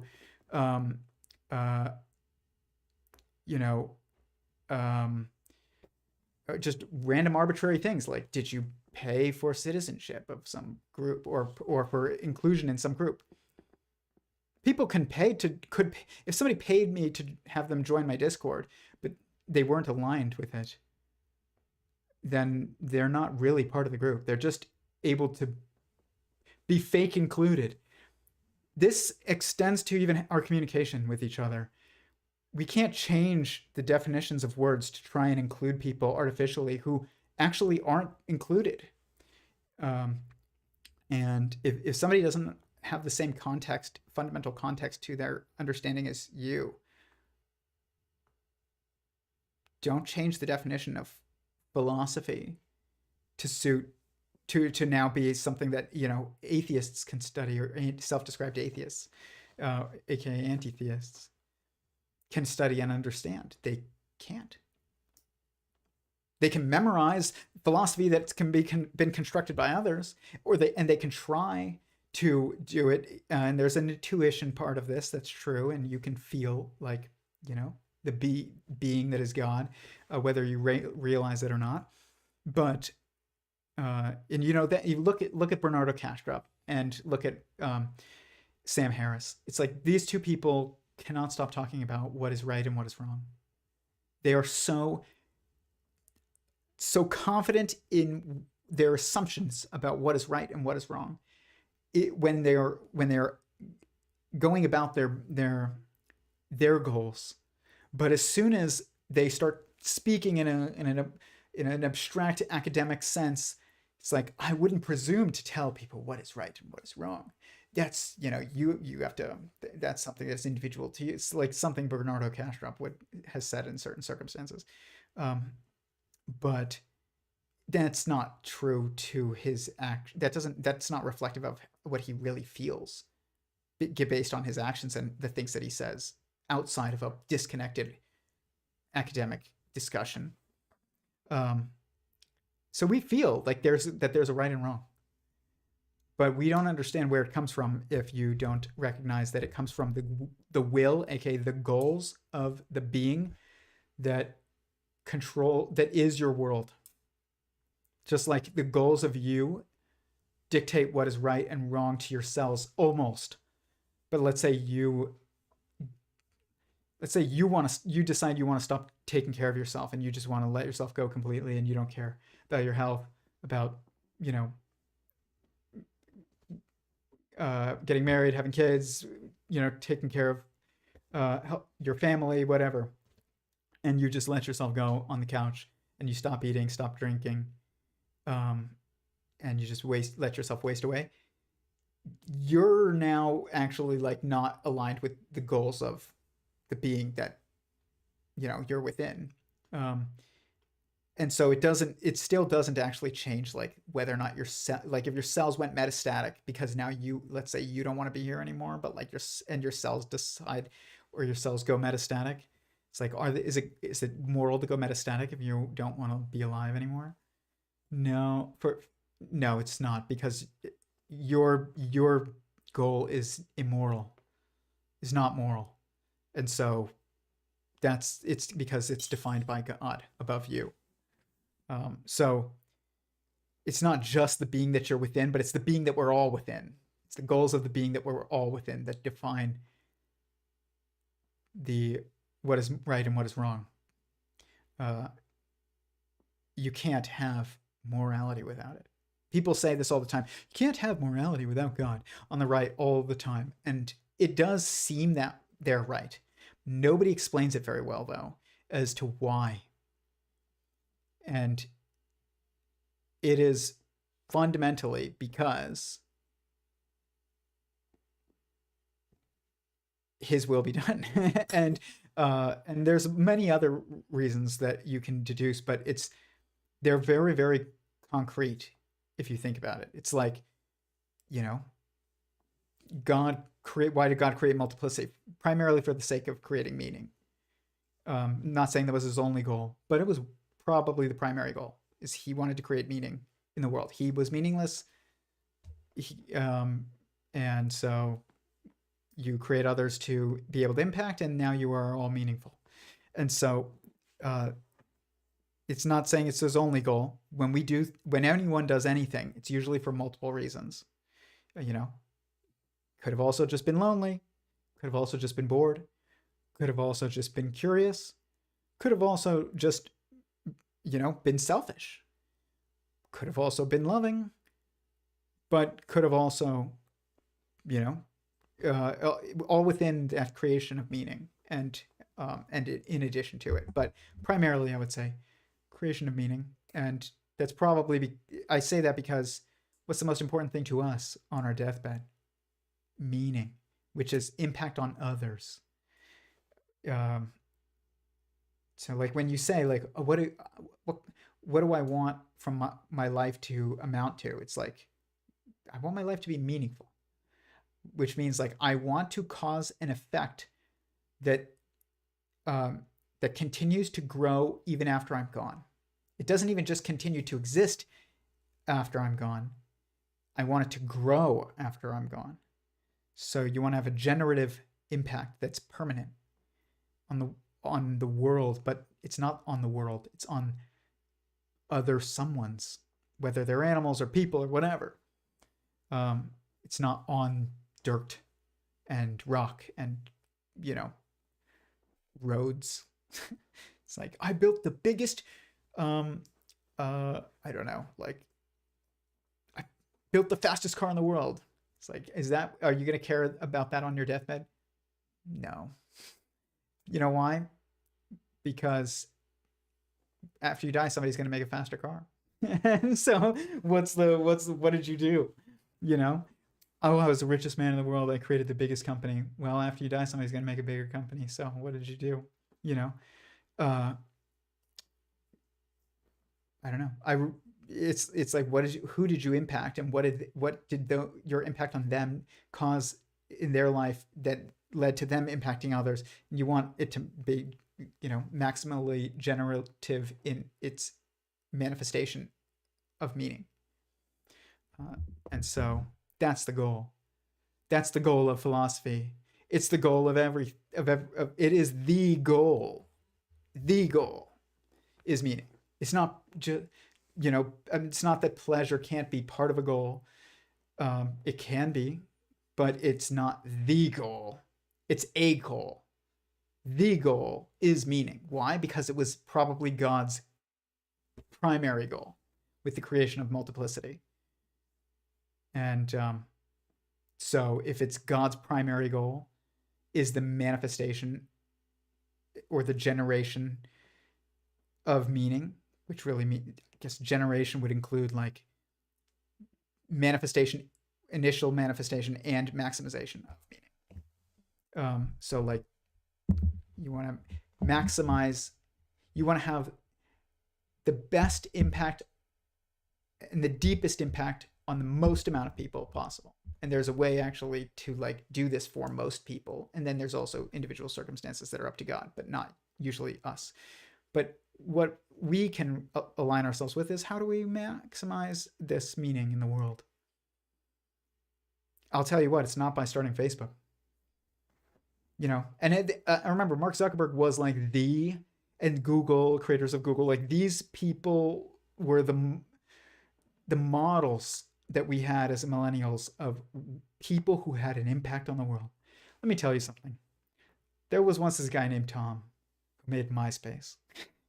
And it was basically the same thing as Facebook, except you could have a theme song. And it looked cooler. And nobody uses it anymore.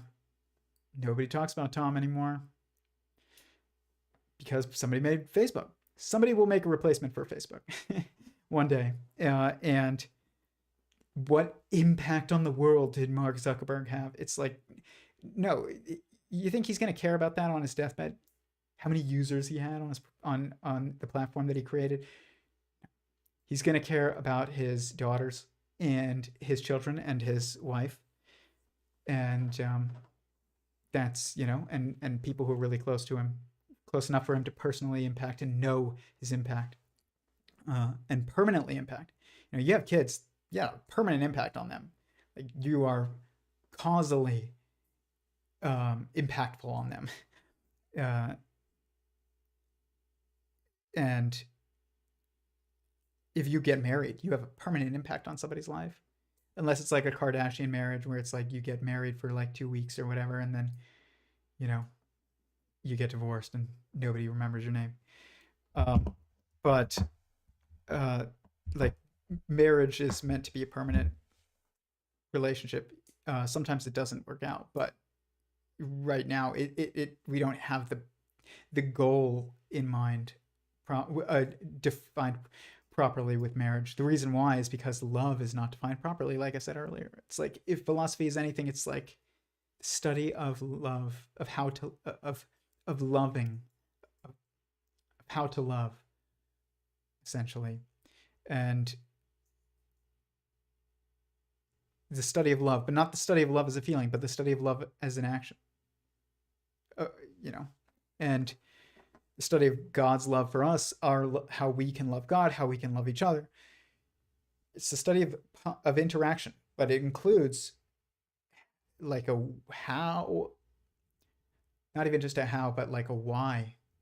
Like, a why interact? What's the goal of our interactions? That's what dictates how we should interact. It's like the how comes from the why. How are you going to deduce a how without a why?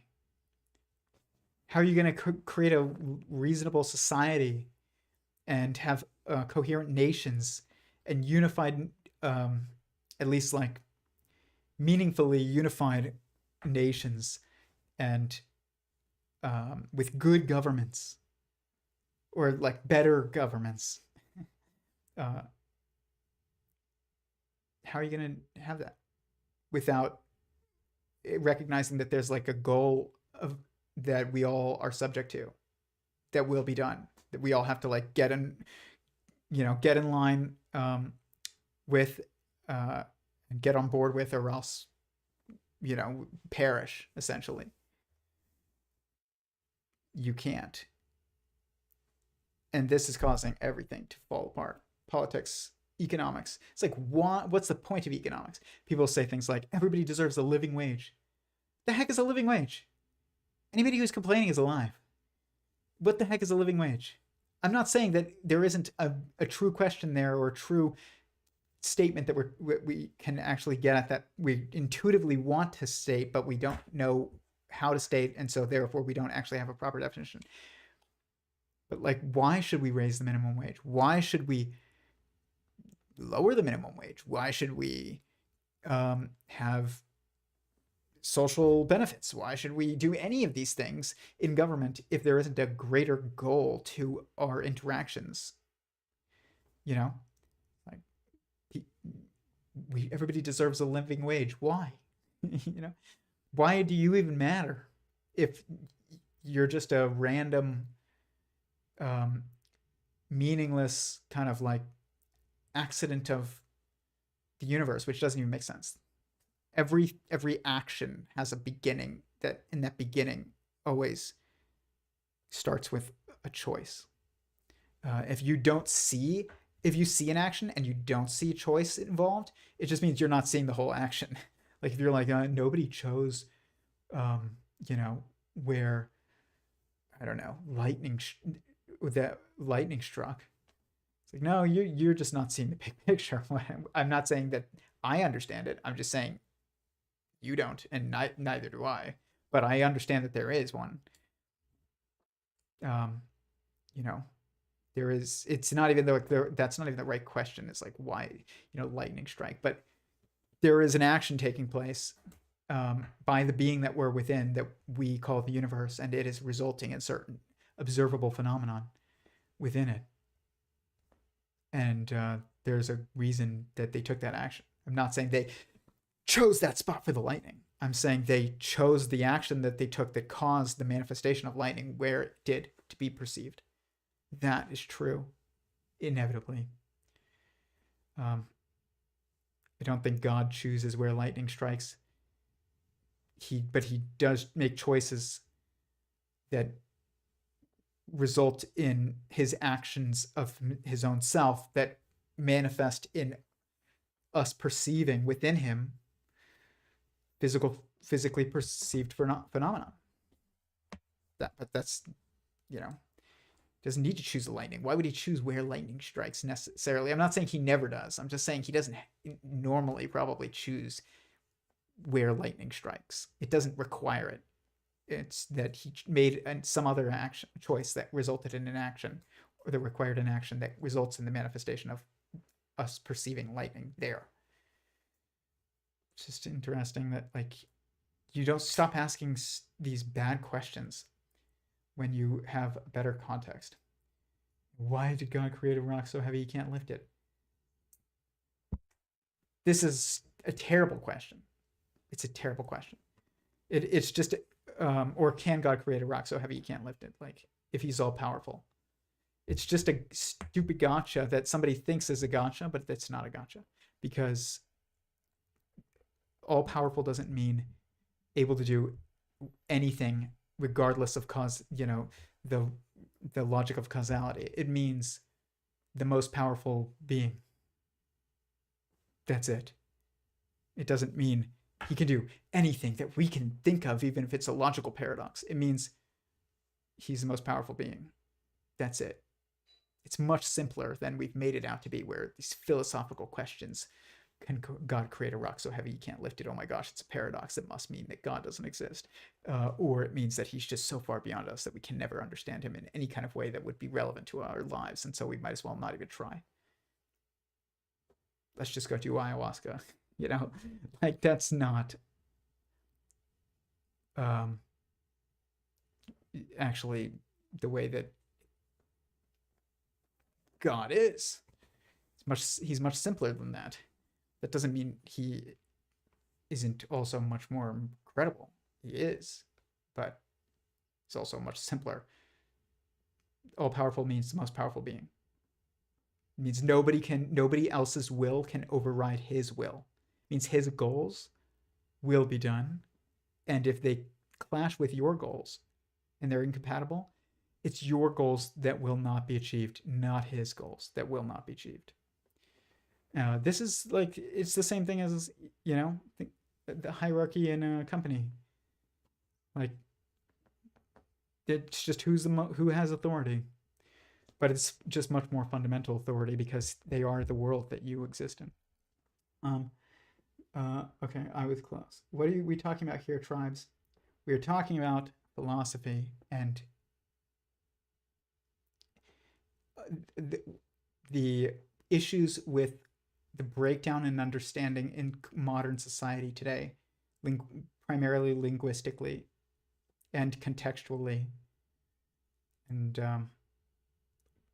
how this translates to us not even being able to have a reason or goal in that motivates us in pursuing any kind of field, any kind of actions in our fields of study, or politics, or our economics. It's like, why study genetics? Why do that genetic experiment? Why try and create this genetic process, or with CRISPR or whatever? Why try and make this medical breakthrough? Why try and have a universal basic income for people? Why try and raise the minimum wage? Why should we do anything? It's like, well, God's will, like God's goal, contextualizes what we are capable of and really what we're going to be fundamentally allowed to be successful in pursuing. But also, you know, what will be supported in our pursuit. It's like, you want to be successful? Join the winning team. That's how you win. Join the one who's going to win. And you don't even have to guess who's going to win. God will win. God can't not win. I don't think God could even if God wanted to end his own existence, I don't think he could. It's like, I think that's actually the limit to God's power.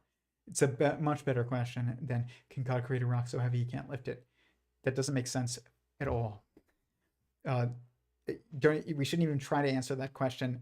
We should just recognize and say, whoever came up with that question doesn't even know what God is.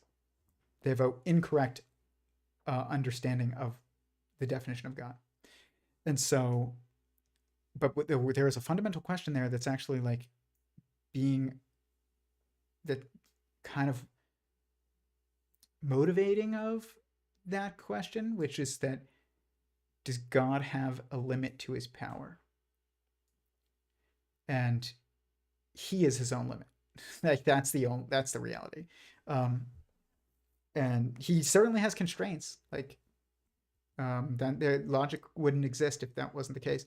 But I would say, like, if you say, instead of, can God create a rock so heavy that he can't lift it? It's like, a better question is, can God end his own existence if he wanted to? And I would say probably not.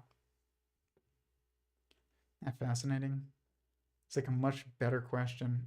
And if you understand why that you even ask that question, you know why that's probably the answer. Just because you understand the inevitability of God, is that existence itself is a singular thing, because existence is by definition all encompassing of what exists, and it is clearly informational. There's information within existence, and because existence itself by definition is informational. Like, if something exists, it's informative. It's information, it's informative. And in reality, if it's informative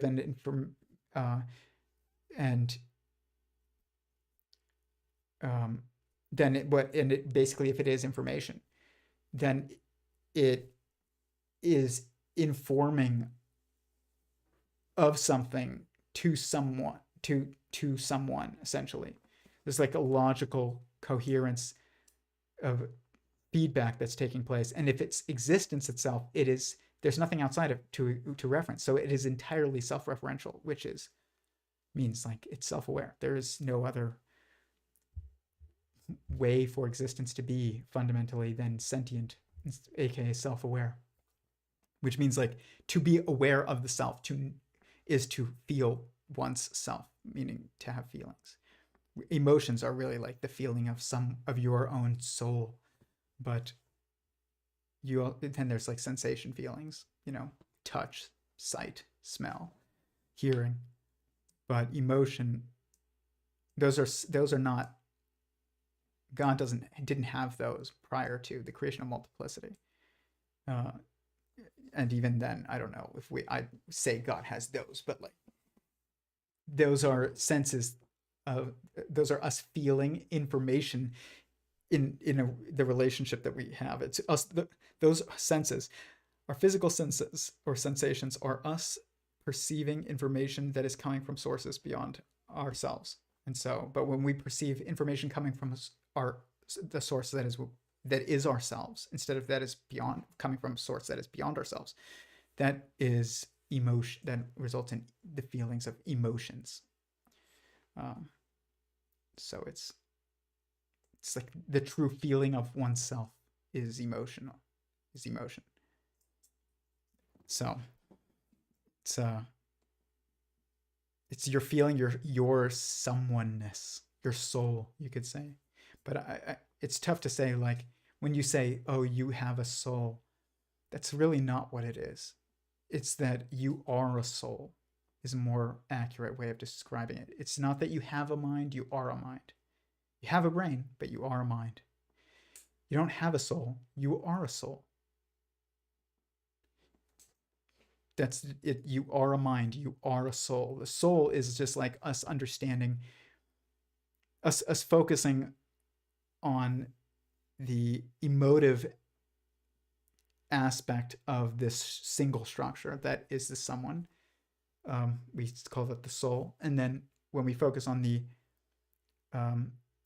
the reflective kind of like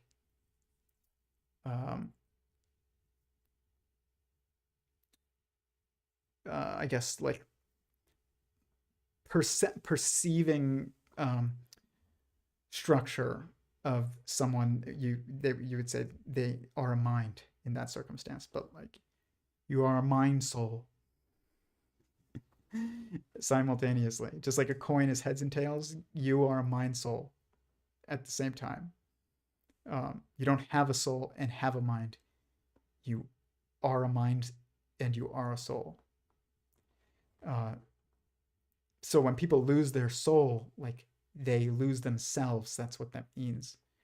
You lose your feeling of sense of self, even if you keep your intellectual understanding of yourself. But you don't, that will eventually fall away if you lose your feeling of sense of self, which is why people say you sold your soul. It's like you have given up your agency and your goals, and you are now doing the will of another that's not yourself. And it's for the sake of some physical, reward, whatever that may be. And so that falls apart.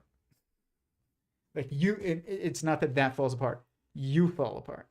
There is when you just will cease to exist. It's like you destroyed yourself. It's not even that you were destroyed. It's like you destroyed yourself. I wonder how much that happens to people who don't recognize this type of stuff eventually, at least throughout their lives. I think that it's much more common in academia to almost think yourself out of existence. I mean, look at Sam Harris and Annika Harris. It's like I'm not saying they don't exist. There's no one there. I'm saying that if you can think yourself out of existence, or not think yourself out of existence, but you can confuse yourself so much that like you are hanging on by a thread and by God thread, and like if he just decides that he doesn't want to hold on to it anymore, like then you're gone. But if you start saying things like you don't actually exist, I don't actually exist, none of us actually exist, it's just a bunch of experiences.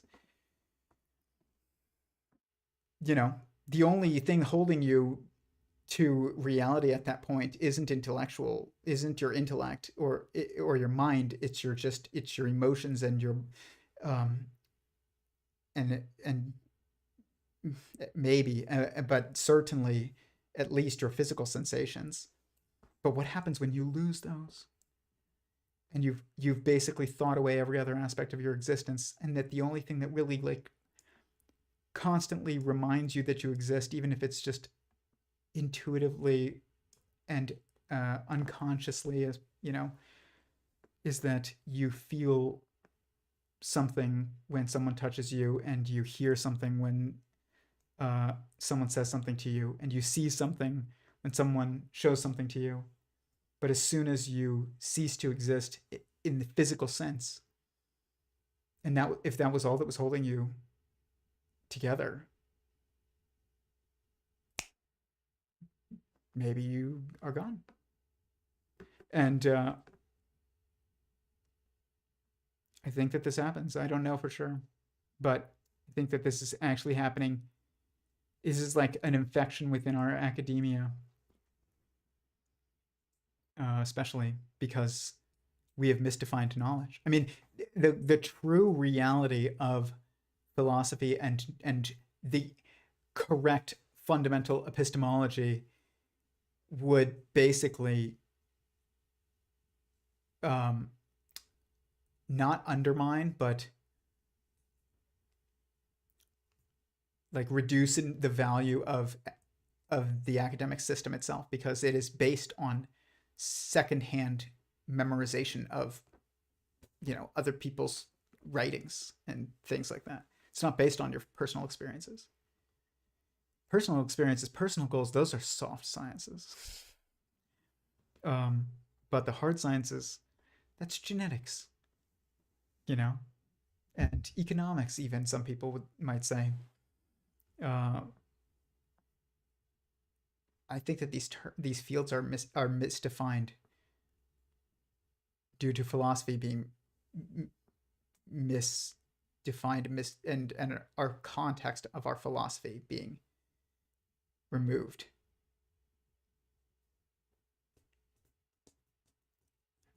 Has effects. See, do you believe God is constrained to choose within his character? What do you mean, choose within his character? To choose how he acts? Yeah, I do. True, I think a lot of people don't like the fact that there is a greater will that must be done, and it goes against their wants and our wants. It does.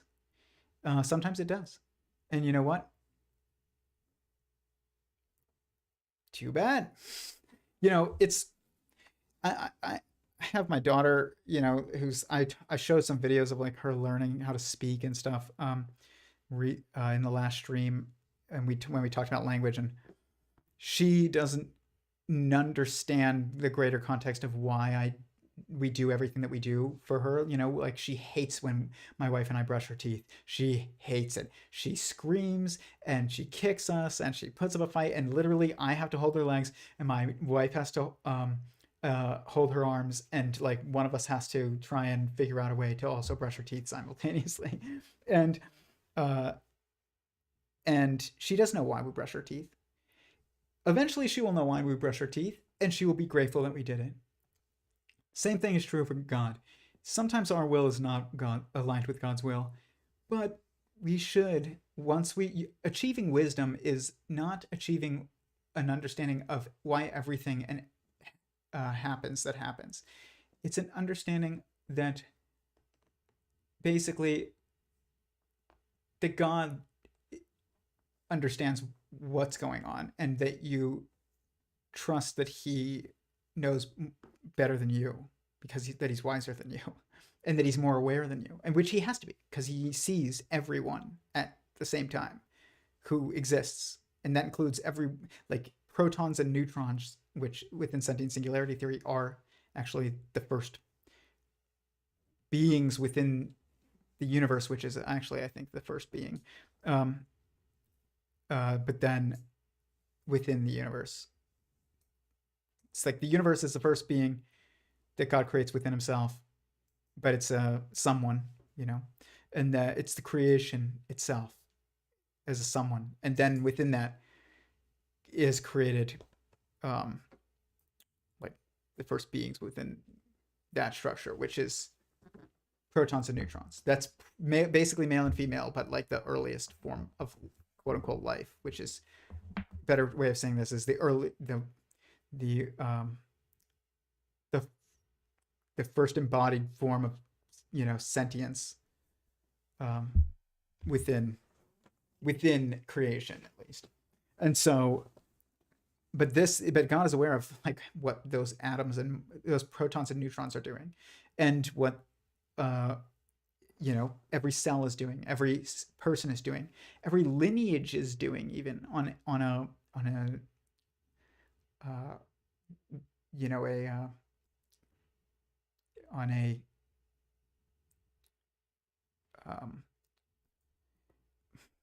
what's the term? Instinctual level. Like every being maneuvers we maneuver in two different ways. As individuals, we maneuver, but like there's also a lineage that we are like the head of, in some way. And so you are someone as an individual, but there's also an individual lineage that you are the head of as well, that exists.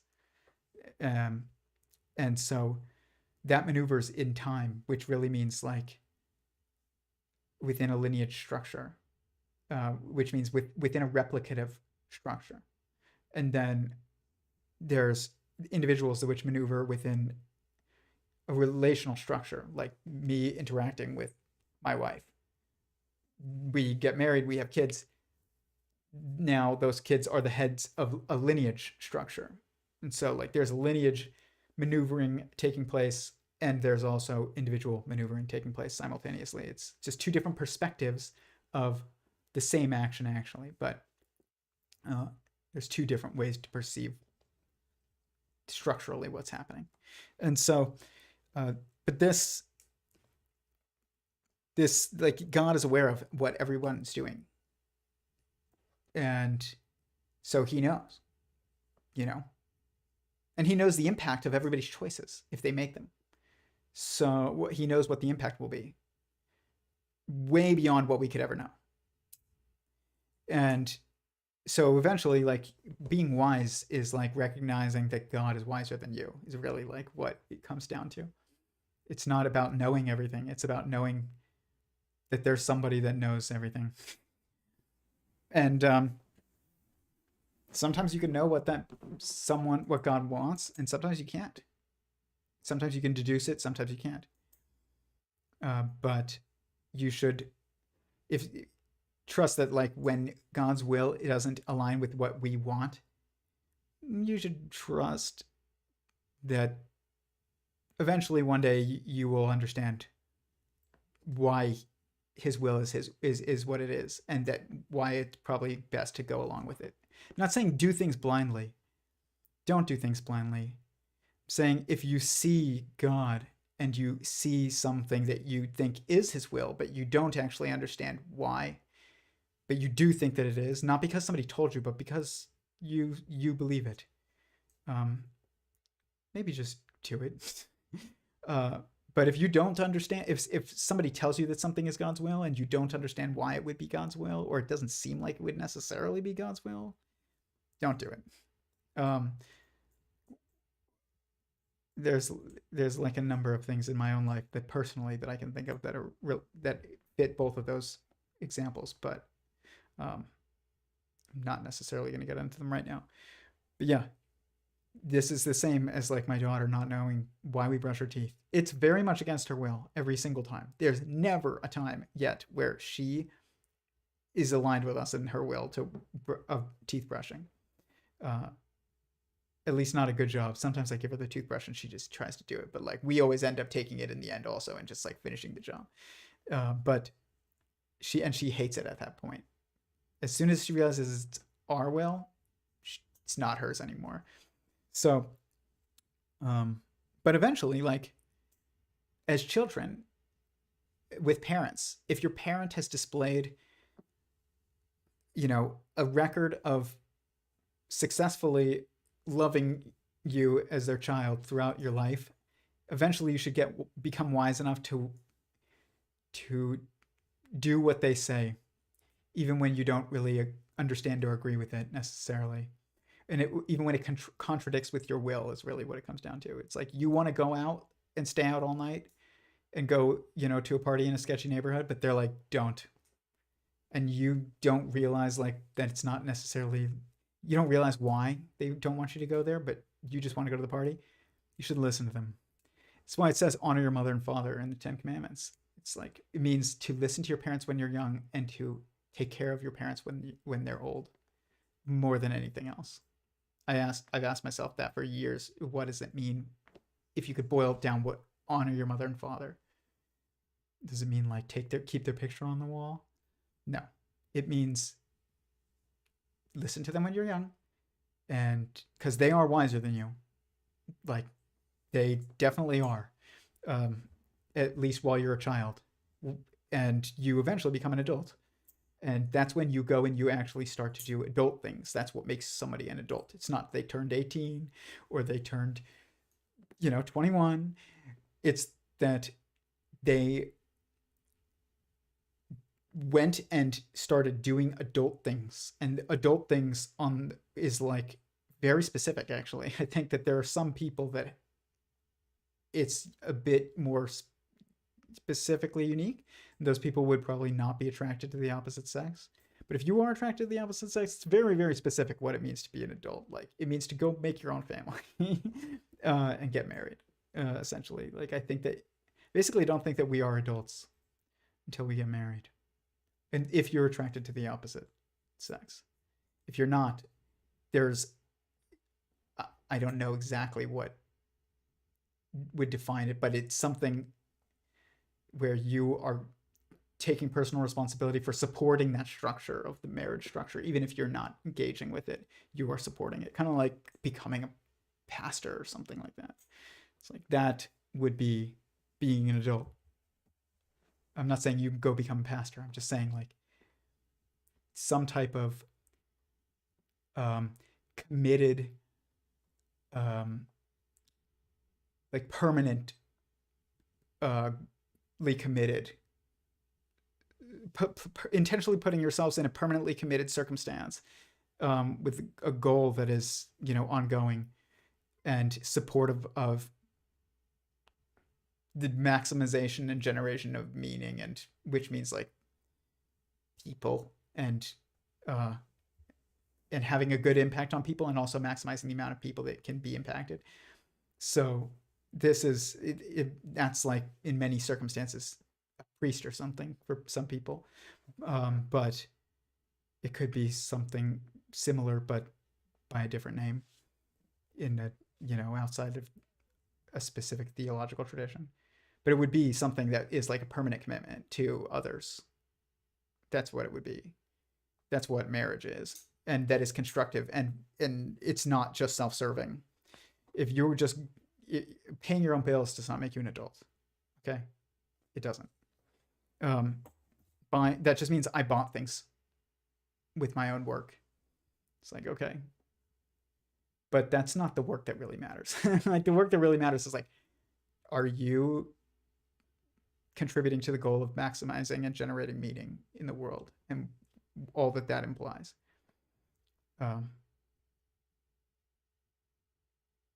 It's fascinating. Like, we would have a totally different definitions of even like who society sees as an adult. I'm not just saying post-pubescent. Obviously, that is like, you are physically an adult human if you are post-pubescent. But I mean, like, socially an adult. That is not just an arbitrary, number. 21. It's like, I remember the smoking age when I was in high school was 18. And you could go buy cigarettes and stuff. And then they changed it to 21. It's like, okay, why? Why? So now you're not an adult. But adult isn't just about the ability to make your own choices. It's about taking responsibility, which is different than just being free to make your own choices. There is an age or a point in which people should be free to make their own choices. That is not necessarily the same point as that's where somebody also takes responsibility. You can be free to make your own choices, but not take responsibility for God's will, not just for oneself. Like in that movie Big Daddy, where he's like, I wipe my own ass, I wipe my own ass. It's like, that's good. But do you, what do you do for others? Like, that's adult. It's like maximizing meaning, which is impact on others, not oneself. Yeah, I guess like it would be like maturity. I don't know what the best term is for it. Adult maturity. You could swap them. I don't know. We don't have the right terms for this stuff. We just have arbitrary lines that we draw. That we like, oh, he's an adult. But then we also have like intuitive definitions that we use in communication, where we're like, he's a man child, he lives in his mom's basement. He's 26, but he lives in his mom's basement. He doesn't take care of himself. He doesn't take care of his mom. But it's like, well, okay, living with your mom has nothing to do with being an adult. But it you can maybe live. I think Warren Buffett was married and lived with his mom, and it's because he took care of his mom. It's not because uh, he was being taken care of.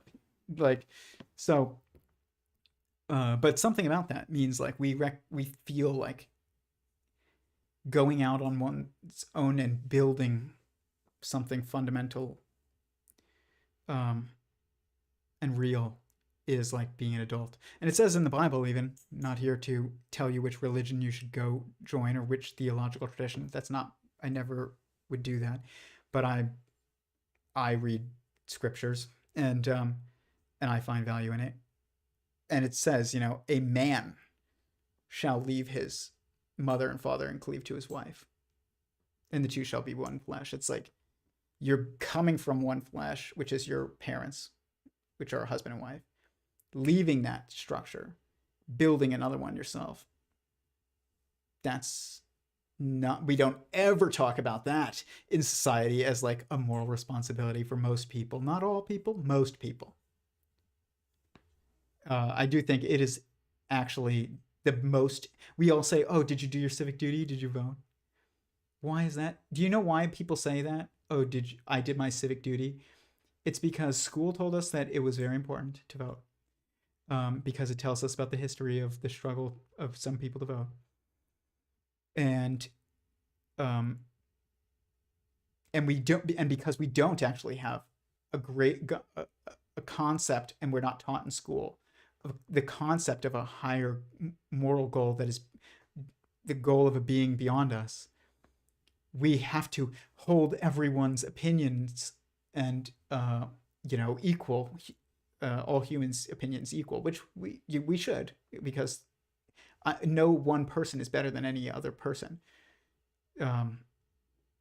But there is also, God, and He is better, or He's higher, and so. But the thing is like, what's the point of democracy? We don't even ask that. What's the point? It's so people say, well, okay, democracy is good. Why? Because I can make my voice heard. Well, what if I think most people usually agree in an objective sense that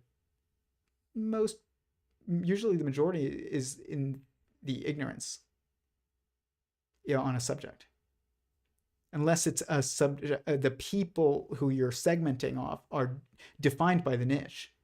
It's like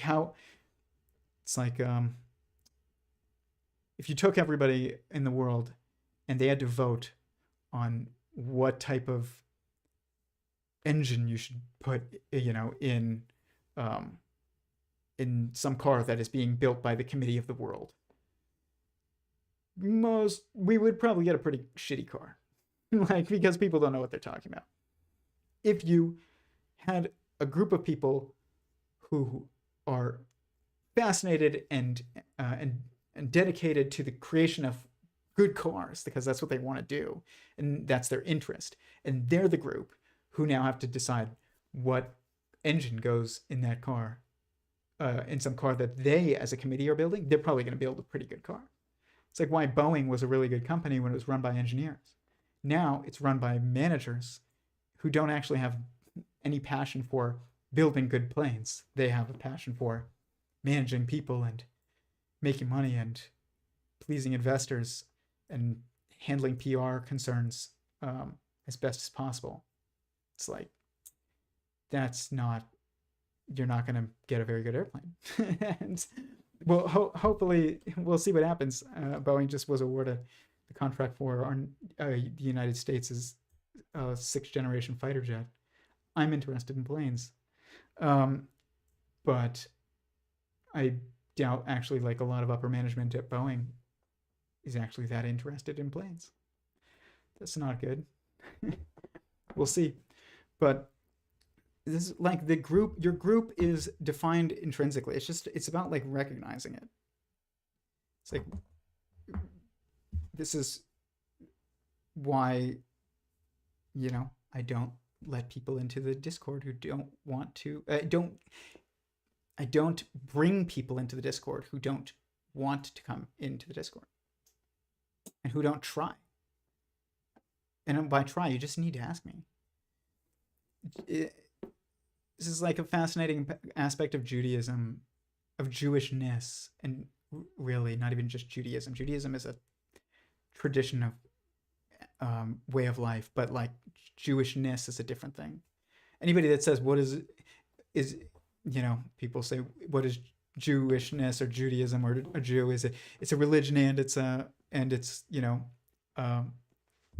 I don't know, like a ethnicity. It's neither. It's Jewishness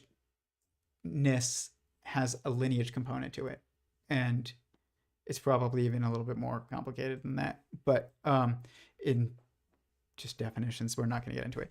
But then there's also Judaism, which is like a way of life and actions that people take. It's like Islam. It's like a way of life. Judaism is like, it's basically Islam. It is almost the exact same thing, actually. Same rules, almost. Same actions, almost. But then Jewishness is like, anyone can join and become Jewish. Anyone can become Jewish, but they don't. Jewishness is not proselytized to people. It has to be self-motivated, and it's like there was a big lesson in that for me when I saw that. I was like, that makes sense. And so basically, the process of becoming Jewish is just by living Jewishly, aka like living according to Judaism as it is practiced by the community that you're trying to join. So if you want to become Jewish according to Orthodox Jews, you just live Orthodox, and then they just eventually acknowledge that you are. It's not even that they approve you or disapprove you. It's that they just acknowledge that you have become part of the group just on your own actions. Same thing with like nationality should be like that. Any group should be like that. Companies should be like that. How terrible would a company be if the workers couldn't choose to be part of the group, like they were forced to be there? It would be terrible. It would never be able to compete with a company that was composed of a group of people who chose by their own will, due to a common goal, to unite and like go do something. It's fascinating, but it extends from a nationality to conversations. Don't change the definitions of words just to like artificially include people in talk. I don't know how to have a conversation, a philosophical or moral discussion about what is moral with like Sam Harris. I could have a discussion of, I could say what I think is moral and why, but like we're not going to agree on the reasons for what on the definition of where morality comes from, I guess. We're not going to agree on the cause of morality, the causal context of morality, and so we're not going to be able to actually agree on the definition. So we can state our opinions, but we're not going to find common understanding because we don't agree on the context. That does, if he wants to really think about my perspective, he has to assume my perspective for the sake of argument. And if I want to think about his, I have to assume his for the sake of argument. I can't assume mine and then try and force his into my perspective. How am I going to force an anti-theistic perspective into my theistic perspective? You can't. And vice versa. But I would argue that his falls apart because one of those perspectives is real and is true, I guess. But but again, it comes down to definitions. Kurt Mungle said this on Jordan Peterson's podcast. He went on Jordan Peterson's podcast and he mentioned me, and he quoted me a specific quote that I used to say a lot, which is that if you don't see God in your life already, then you should assume, and if you don't see God in your life already, and you might want to, if he did exist, and you just assume he does exist, like, would you want to see him in your life, or have, any kind of relationship or perspective? If that's the case, then you should assume that your definition of God is incorrect, and try and find a better definition. And this is very, very, very, very true. So whatever Harris's definition is of God is also not my definition of God. So we agree that how he defines God, that God isn't God, at least. I'm not going to say it doesn't exist, but it's not God. But I would also argue that he doesn't believe in the God that I think does exist, which is sentient existence that is willful and has a goal of its own. This is not something that Bernardo Kastrup believes. He thinks that it does what it does because it does, and that it has, and that's not, I'm not even saying that's wrong, but that's not enough. He goes on to say it has no goals or reasons for doing, like, it has no goals, basically what he says. That's where he's wrong. The context of everything is in God's goals. H.P. Lovecraft, Lovecraftian horrors is not a definition of God that I believe in. Just, I don't know what that even means. I don't even think people know what it means, like the people who believe in it. It just means having themes. It just seems like it's a story. I don't know. Lovecraftian horror. Eldritch horror. What is considered eldritch horror? It's what it is. What is an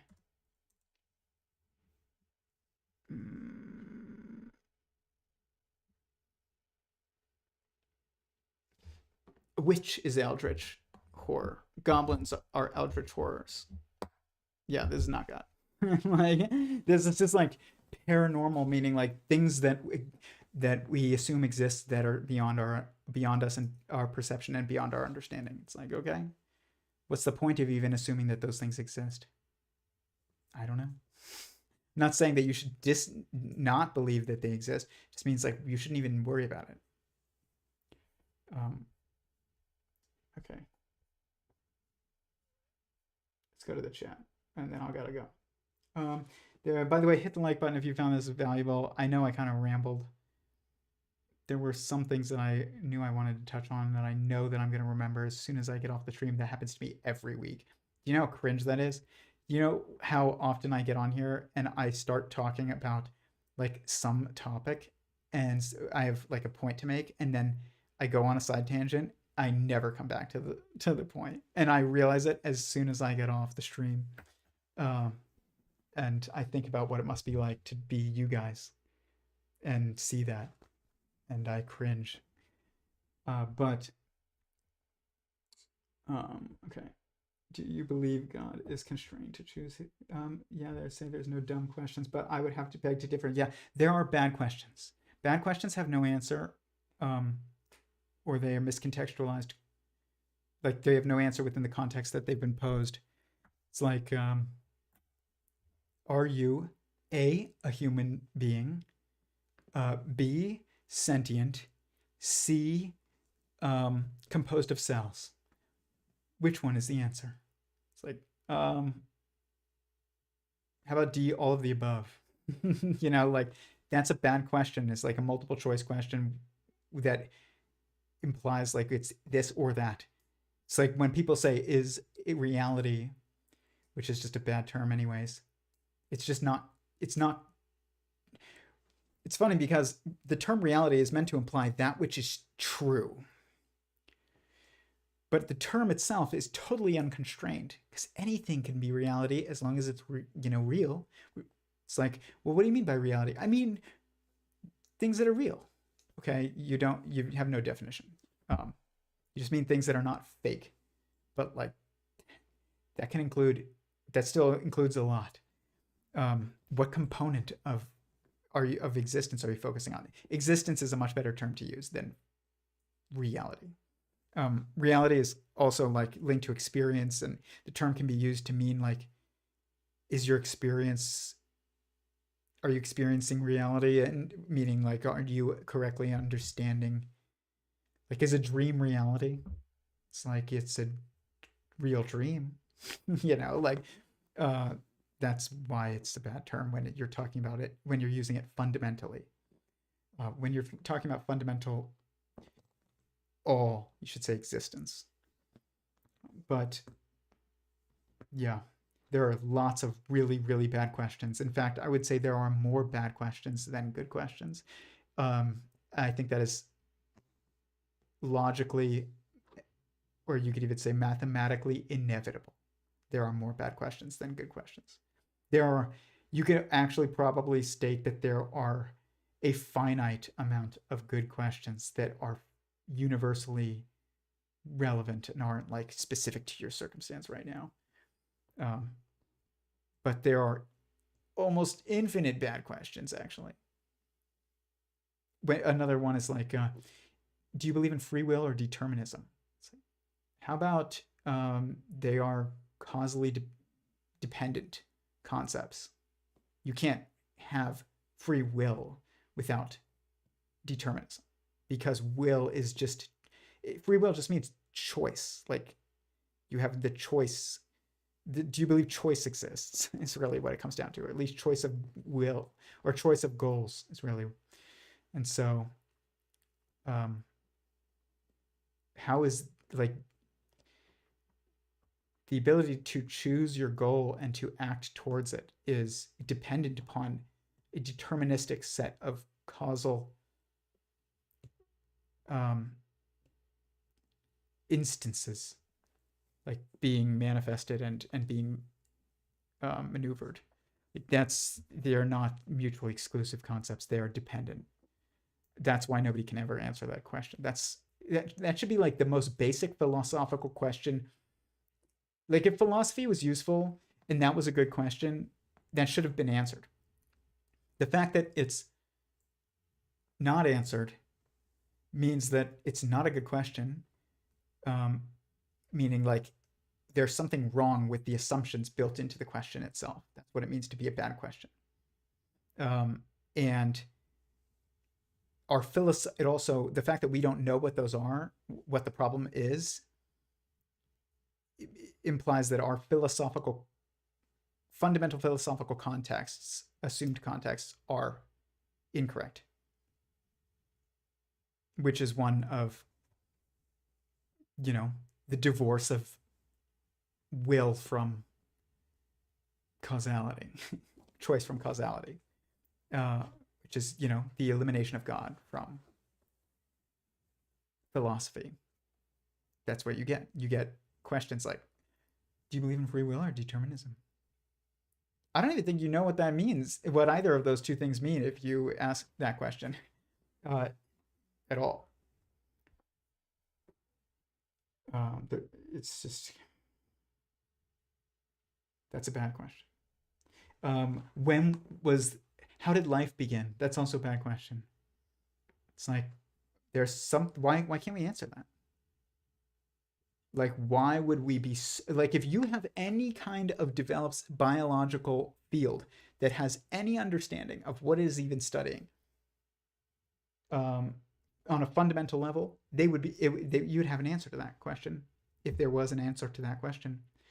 But we don't have an answer. Why? Because the question has certain incorrect assumptions built into it that are false, and the context in which it's been posed is also incorrect, and even the definitions of the words that are used in the question and to contextualize the question are also misdefined.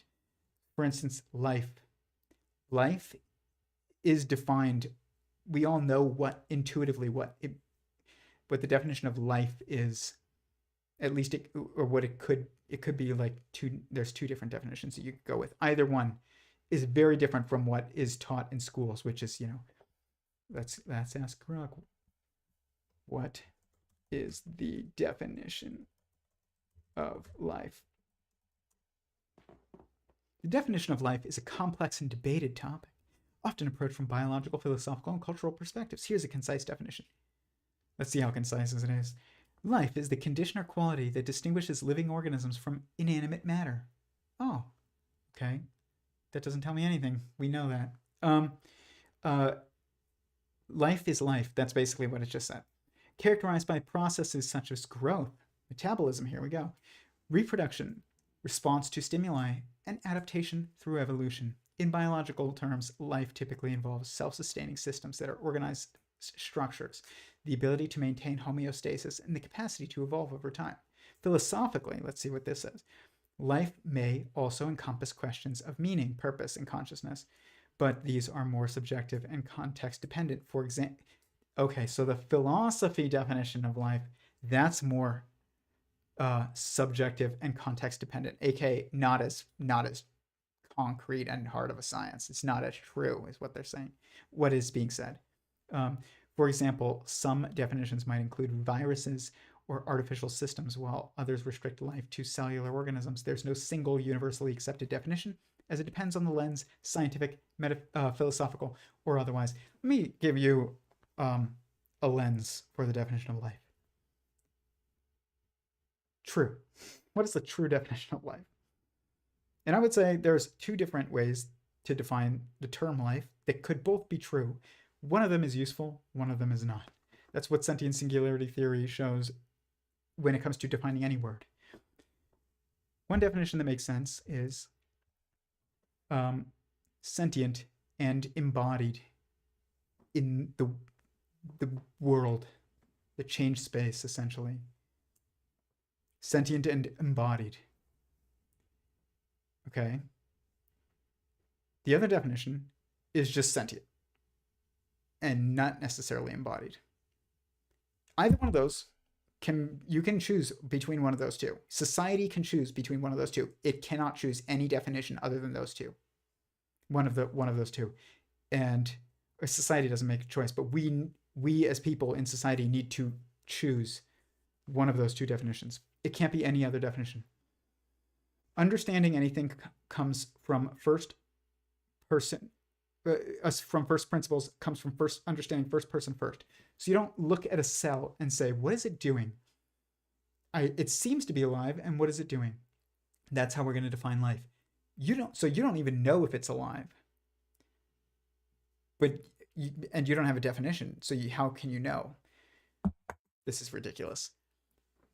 We're looking in the wrong spot. We just should go, I'm alive. Everybody thinks they're alive, by the way. It's a super subjective perspective. Nobody's like, I'm not alive. But the cells are alive over there. Nobody says that. Everybody assumes they're alive. And so then you ask yourself, why would you define yourself as being alive right now? And what would it need to change in order to make you objectively define yourself as not being alive? Okay, you're no longer embodied as a sentient being in the world because you are no longer inhabiting the structure that you call your body. Okay, that's one definition. You died, basically. Then you're no longer alive. Okay, that's one definition. Or you are alive anytime, if you are having feelings, if you are capable of feeling, then you are alive, basically. And that might include actually your experience after death, and in which case that would be, you never stop living. That's why it's called an afterlife in that framework. That's actually a correct metaphysical framework. That's a correct definitional framework. It's a truer framework, whether you believe in, the Bible or the Quran or not, or whatever. It doesn't matter. That is a much more correct framework if the definition of life is of being alive is feeling, like you feel, if you continue to feel even after you die, just not physical sensations but emotional sensations, then there's no, like, then you would just say that it's the afterlife, like still life. Now this changes what we define as life, what we assume to be alive, and therefore the context of where the origin of it is. And the reality is that in that context, God has feelings. God always existed because time comes from and cause that, a relationship between multiplicity of beings, one within another. And in the context of sentient singularity theory, you might not know all of this if you don't follow the channel that much yet, but just know that that's how I'm looking at it. I'm not saying you have to agree, but just assume for the sake of argument that we're working within my framework, not yours. And that means God is alive. It means life always existed. There was no origin. It's always existed. If the definition of life means sentience, being like feeling, if a being that feels, that always existed. Did a being that feels always exist in an embodied way in the relativistic, interactive space? No. And if that's your definition of life, which I think that's actually like probably a better definition, because what's the point of having, if life just means sentient, if being alive just means being sentient, then why not just say sentient and just not have the word life at all? Again, that's what I mean by like it becomes useless even if it's still coherent, logically coherent. The definition becomes useless, the term. So it has to mean something different from a word that already exists, which we already have sentience. So it can't just mean sentient. If it just means sentient, there's no point to the word. It means embodied sentience. This is objectively the best definition of life. A being that is sentient and embodied within the relational in change space, basically, which is you could call it the world or the universe or whatever, but like you are embodied within the universe. You are not the universe itself, or you are not God, but you are within God. You are within existence and you aren't existence, and you are sentient. That would be life, I guess. Well, no, it would have to mean like within the change space. So like with being embodied. Yeah. So like that's a much clearer definition actually. And everybody would agree with it. Everyone would agree with it. Like personally agree with it. They might not agree with it in their papers that they write, or their lectures that they give. They agree with it in their own like understanding of their own existence. If I said, "Are you alive?" They'd be like, "Yes, I'm alive." Like, why? What would it mean if you were no longer alive?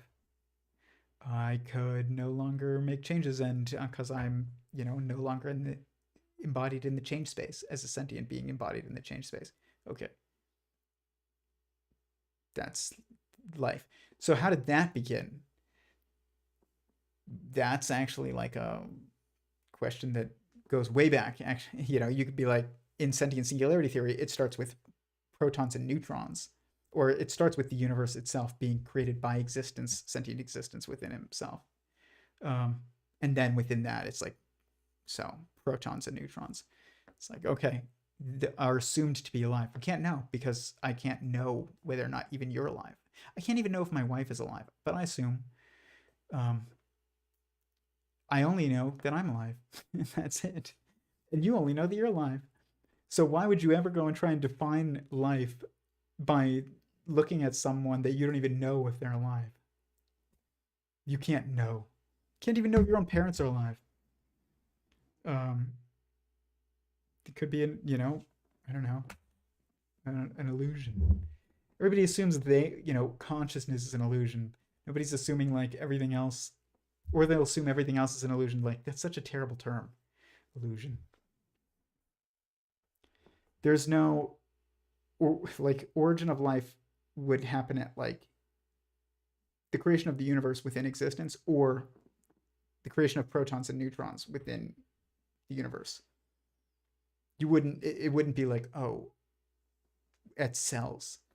There is a different question that's much better, has truer context. That is, how do you get an assembly, a fundamental sentient assembly, or assembly of sentiences, to unify into a single, into the body that is then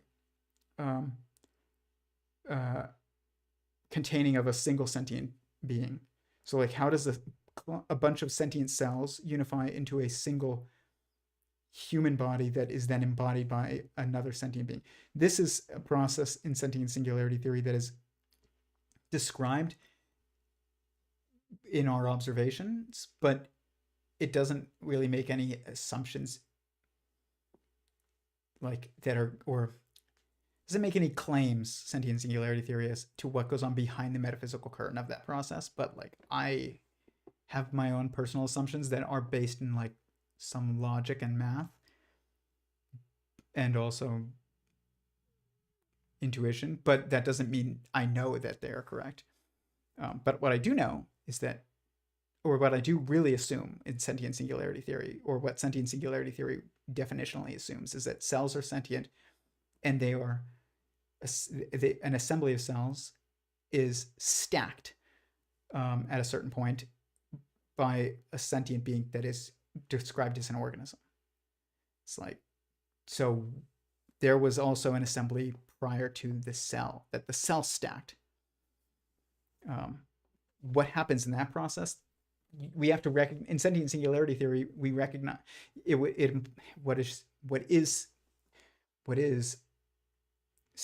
I guess stated by within sentient singularity theory, or part of sentient singularity theory, is that we cannot know exactly what goes on behind the metaphysical curtain there, and we have to recognize that. But we can know that it's a process that would involve constraints and choice by essentially God, of like, who is the first multicellular organism. Okay, that's like not something that it's just a random chance thing. There's some process that takes place, and then that is deterministic, because it must fulfill certain required constraints, or constraining requirements. And then there's also an element assumed probably behind the metaphysical curtain of God's choice in who that is and when exactly, because it involves an intentional partition of an additional intentional partition of sentience by God, which is always a choice. So like, there's a lot that's implied by sentient singularity within sentient singularity theory about that process, but it's also like, recognize it assumes, or it is assumed within the framework of sentient singularity theory, that you can't just make life in a lab at will, make a new sentient being in a lab at will. Like, it has to be done within specific circumstances, and it's also like God is involved in that.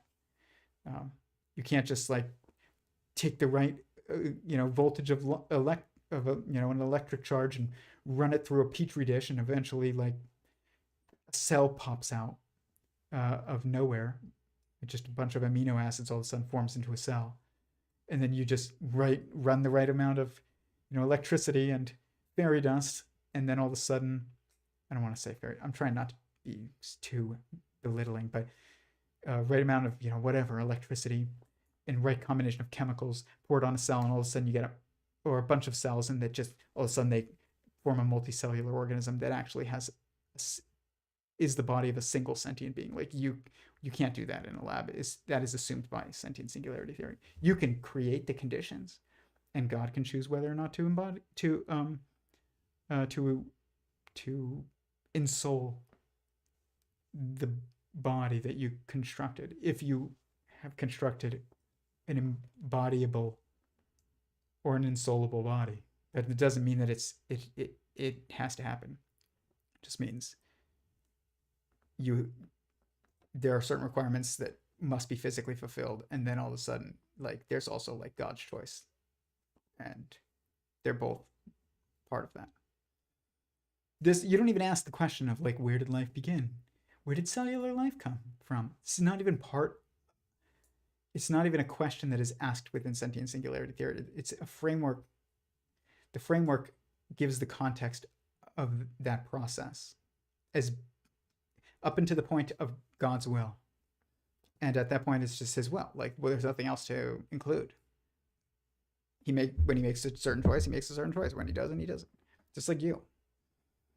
People can predict what you are going to do based on your instincts, based on your history, based on all kinds of things. The logic of the situation that you've been placed in, and they can be like, they can certainly seem to, from a hindsight perspective, increase their odds of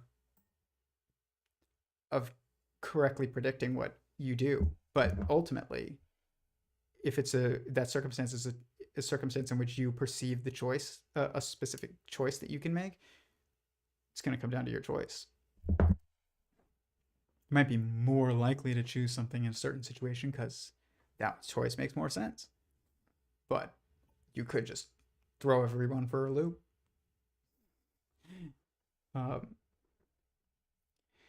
This is just like why philosophy is so lost. It assumes.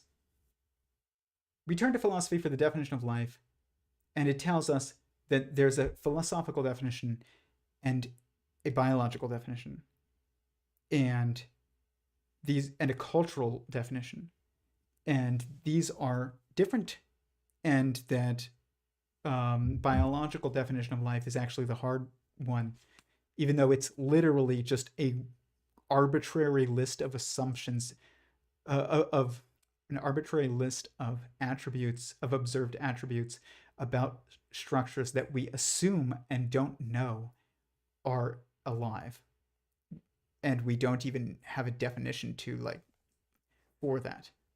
It's so circularly incoherent. It's like it's crazy. If there's anything that's crazy, it's anything that's like circularly incoherent. And that is like our attempt to define life is circularly incoherent. Just look at yourself. Like, what would make you no longer alive? What would change that would make you say, okay, I would be no longer alive if this happened to me, or if this was how I was? What you end up with ultimately is like one of two different definitions, and that's it. And only one of them is useful because only one of them is specific. It's just, philosophy is as concrete as any other science is assumed to be. It is as concrete as math. It's literally as concrete as we think math is. It is inclusive of choice, but so, like, that doesn't mean that it's arbitrary. How is biological definition of life less subjective? It's just people's opinions about structures that they assume to be alive and don't even know. It's just crazy, guys. It really is. I don't use that term ever on here, but I would say that if there is a proper way of using the term, it would be there. But I don't like using the term because I just like to say incoherent. and crazy is like means like incoherent, and you're judging it as you're judging you're judging it, and really like it's usually mean someone. um and I don't think that you can ever know whether or not someone is completely incoherent. They can seem incoherent, but maybe you're incoherent, you don't know. So like, don't call people crazy. How do we put structure to it? Logical is man-made I don't even think logic is a thing that exists in reality. Causality exists. Logic is just the way that it's just what we call causality. It's like the study of causality, which is just math. It's just language. It's all the same. It's just causality. It's just a language of causality. What is the definition of logic? Guys, do you see the problem with these AI tools? Like ChatGPT, people are just going to start using this instead of. I mean, people stopped thinking when they went to school. People act like, oh, now people just Google it. They don't even think. You stopped thinking when you started accepting what the teacher told you, and she stopped thinking when she accepted what was written in the curriculum that she has to memorize and teach you, and have you memorize, teach you to memorize. And then people got Google, and they just started Googling things, and they still stopped thinking, and now they're going to use LLMs, and it's not like they're thinking any less. They just weren't thinking already. Just thought that they were, which is funny. You can think that you're thinking about a subject, but you're thinking about the subject, not thinking about the subject. Our mind can, like, our thinking can be used. Thinking is just a tool. It's just an action. It's not. It can be implemented properly and usefully, and it can also like be harmful and destructive. I've said this before. I for a while was saying I want to work out, and then I just wouldn't work out, and it's like, why do I want to work out so bad every day, and then I don't? It's like the reality is that I don't want to work out. I want to work out. And that is not the same thing as wanting to work out. If you want to work out, you will work out. If you want to work out, you won't work out. Like, it does start with wanting to work out, but then you eventually have to want to work out if you're going to work out. But you can trick yourself into thinking that you want to work out. No, you want the benefits of working out without working out. It's like, I want to be in good shape, but I don't want to work out. That's different. Logic is a systemic study of principles of valid reasoning and inference used to evaluate arguments and determine their truth and falsity. It's just thinking, guys. I don't know. Symbolic logic uses symbols to represent logical relationships, like mathematics and computer science. Informal logic examines everyday reasoning. Formal logic focuses on the structure of arguments.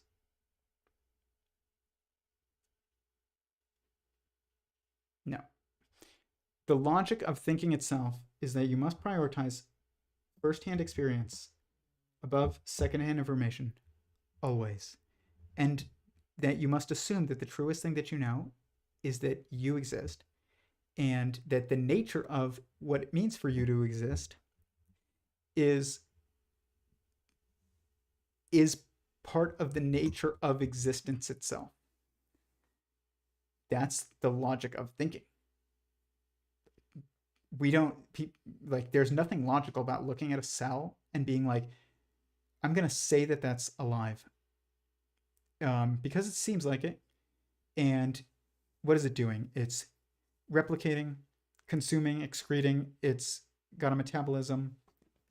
It is reacting to stimuli. So all these attributes, I'm going to say, these are the definers of life.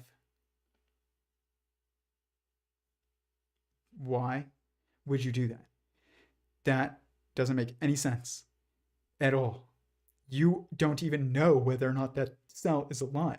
You don't know. You are assuming it, and then you're using it to its attributes to define whether or not it's alive, when you've already assumed that it's alive without even a definition being constructed yet, because the definition is coming from your observation of this thing that you don't even know is alive. It's so incoherent, I can't even explain it coherently. No one can. That's why nobody has a definition of life. You're alive. If you're watching this, if you're feeling anything, if you exist in the world, like, and you do anything, you are alive. What makes you alive? Those are the things that define life. You know that you're alive. You don't know the cell is alive. You can't use it to formulate the definition of life.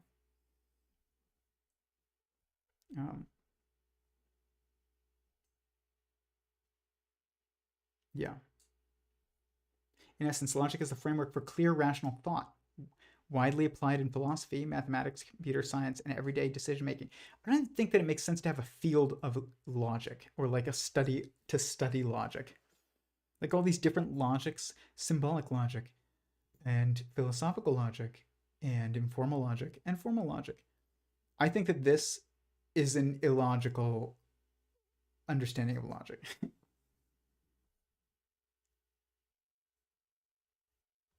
It's just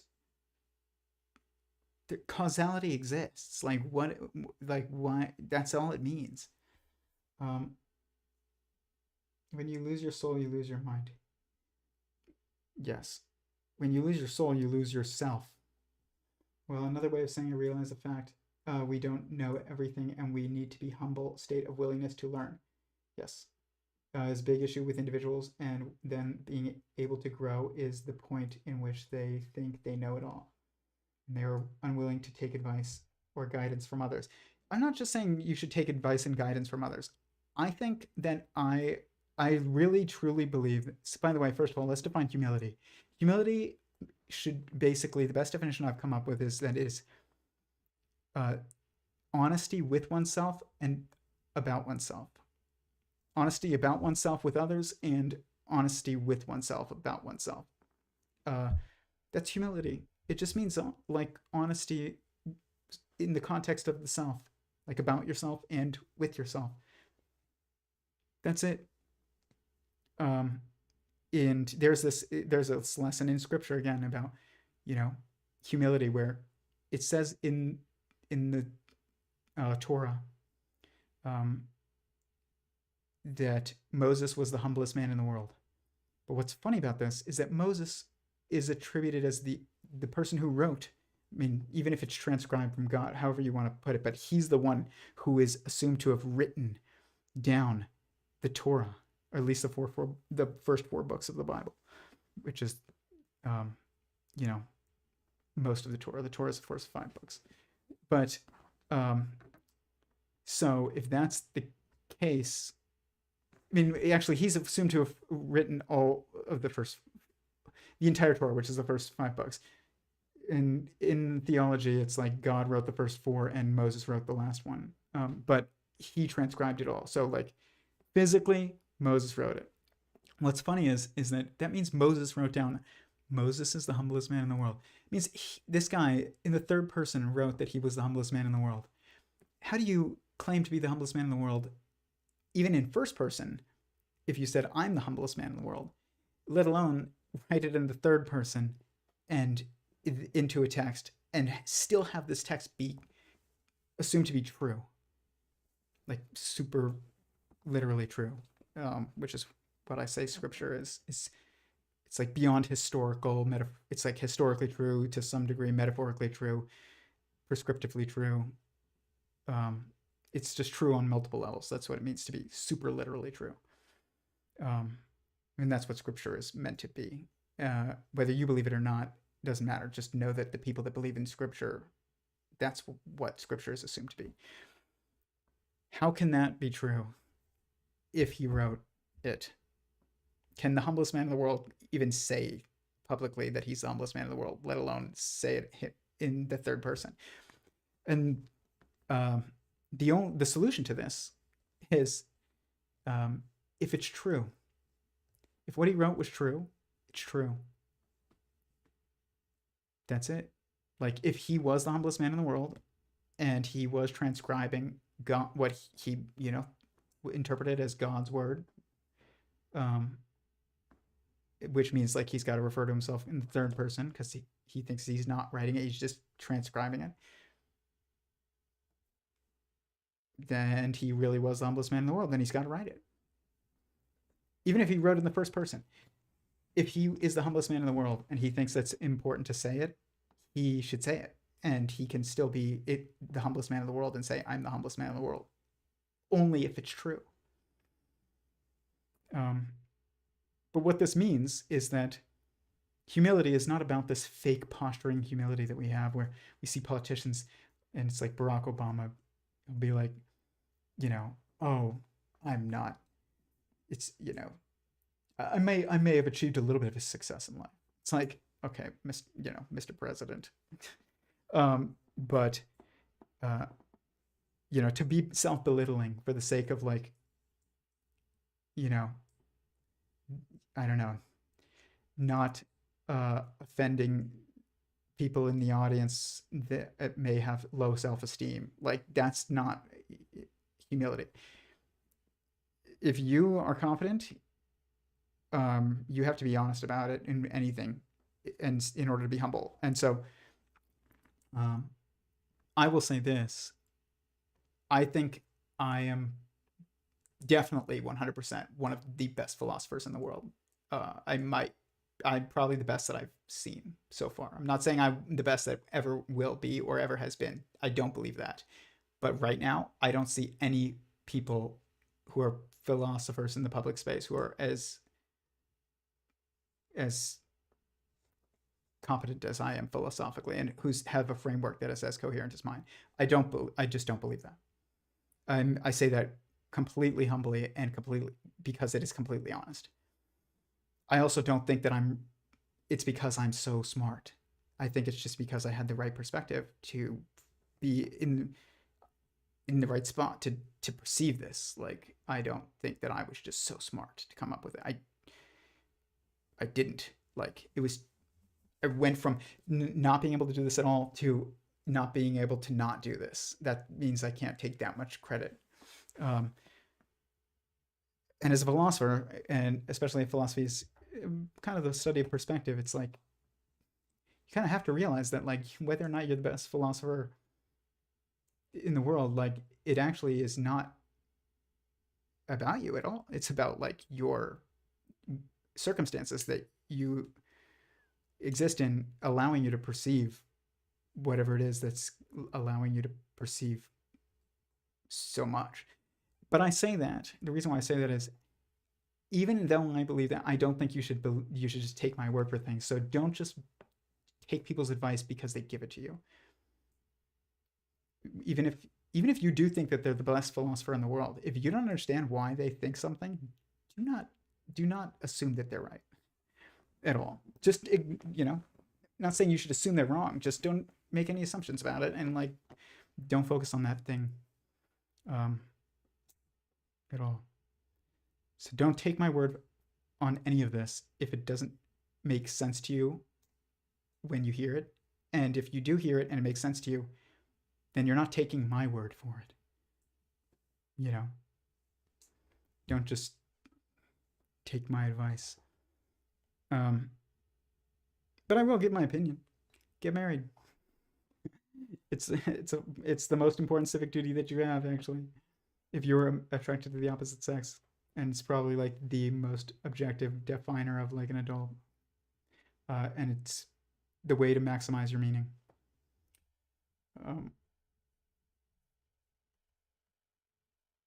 If you are attracted to the opposite sex. The example of suffering. There is an order and there is a structure. And yeah, we should not just do things blindly, but we should realize that there are certain situations and certain truths that we have been given, and we need to apply those truths and teachings to the appropriate situations, even when it seems unfavorable or unwanted on our end. Exactly. Individuals want growth without pain, and this ultimately is not how things work. There are growing pains. There are usually growing pains. I'm not going to state that there has to be. I don't know. Or at least there's a difference between like growing pains and like, there's like two different kinds of growing pains. There's like the struggle to improve, and then there's like you're in conflict with where things are going currently, and like you're gonna continue to be there until it's basically unbearable anymore, and then you're gonna grow. Those are two different things. One of them is you're going with the flow. It's just, you know, challenging sometimes. The other one is you are resisting, and that's way more painful. One of them is like soulfully painful. The other one is like mentally exhausting. It's not even painful, it's exhausting. Individual, okay. I never thought about the commandment in that way before. That's very observant, very smart. I think you become an adult once you are able to be responsible and constrain yourself on those things and are harmful for your body and for your loved ones. I don't know anybody who is able to constrain themselves from doing things that are harmful to themselves and their loved ones completely. Anyone. If that's the definer of an adult, then I don't know. Then nobody's an adult. Might as well not have the term. So I don't agree. Being an adult, we should be focused on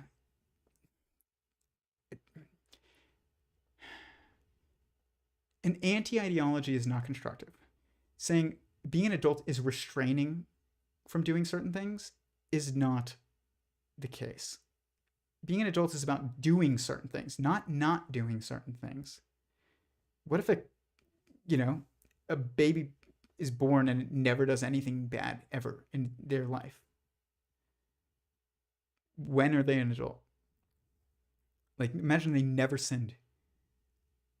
Yeah, Jesus is born, never sins. When is he an adult?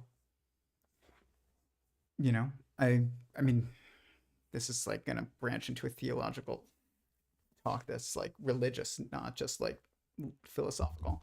But yeah, just imagine like a baby is born, never sins ever, never does anything harmful to anyone, themselves or others.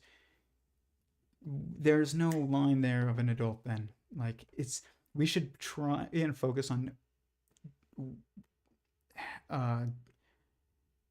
doing positive things, not focused on not doing negatives.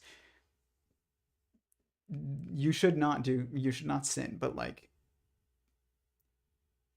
the best way to not sin is to maximize your time doing things that are good. If you never did anything, if you never sinned, but you never did a good thing, like a positive, constructive thing, that's a wasted life. I'd argue that would be sinful in and of itself almost. What's the point of being given the gift of like embodiment and will if you're just gonna sit there and not do anything? You won't do anything bad, but you also won't do anything good. It's undermining and not aligned with the goal of meaning. Meaning is impact on another. It means like you have to do something. It's not enough to just not do something. Sortion is better than what we know today as democracy. I don't know what sortion is.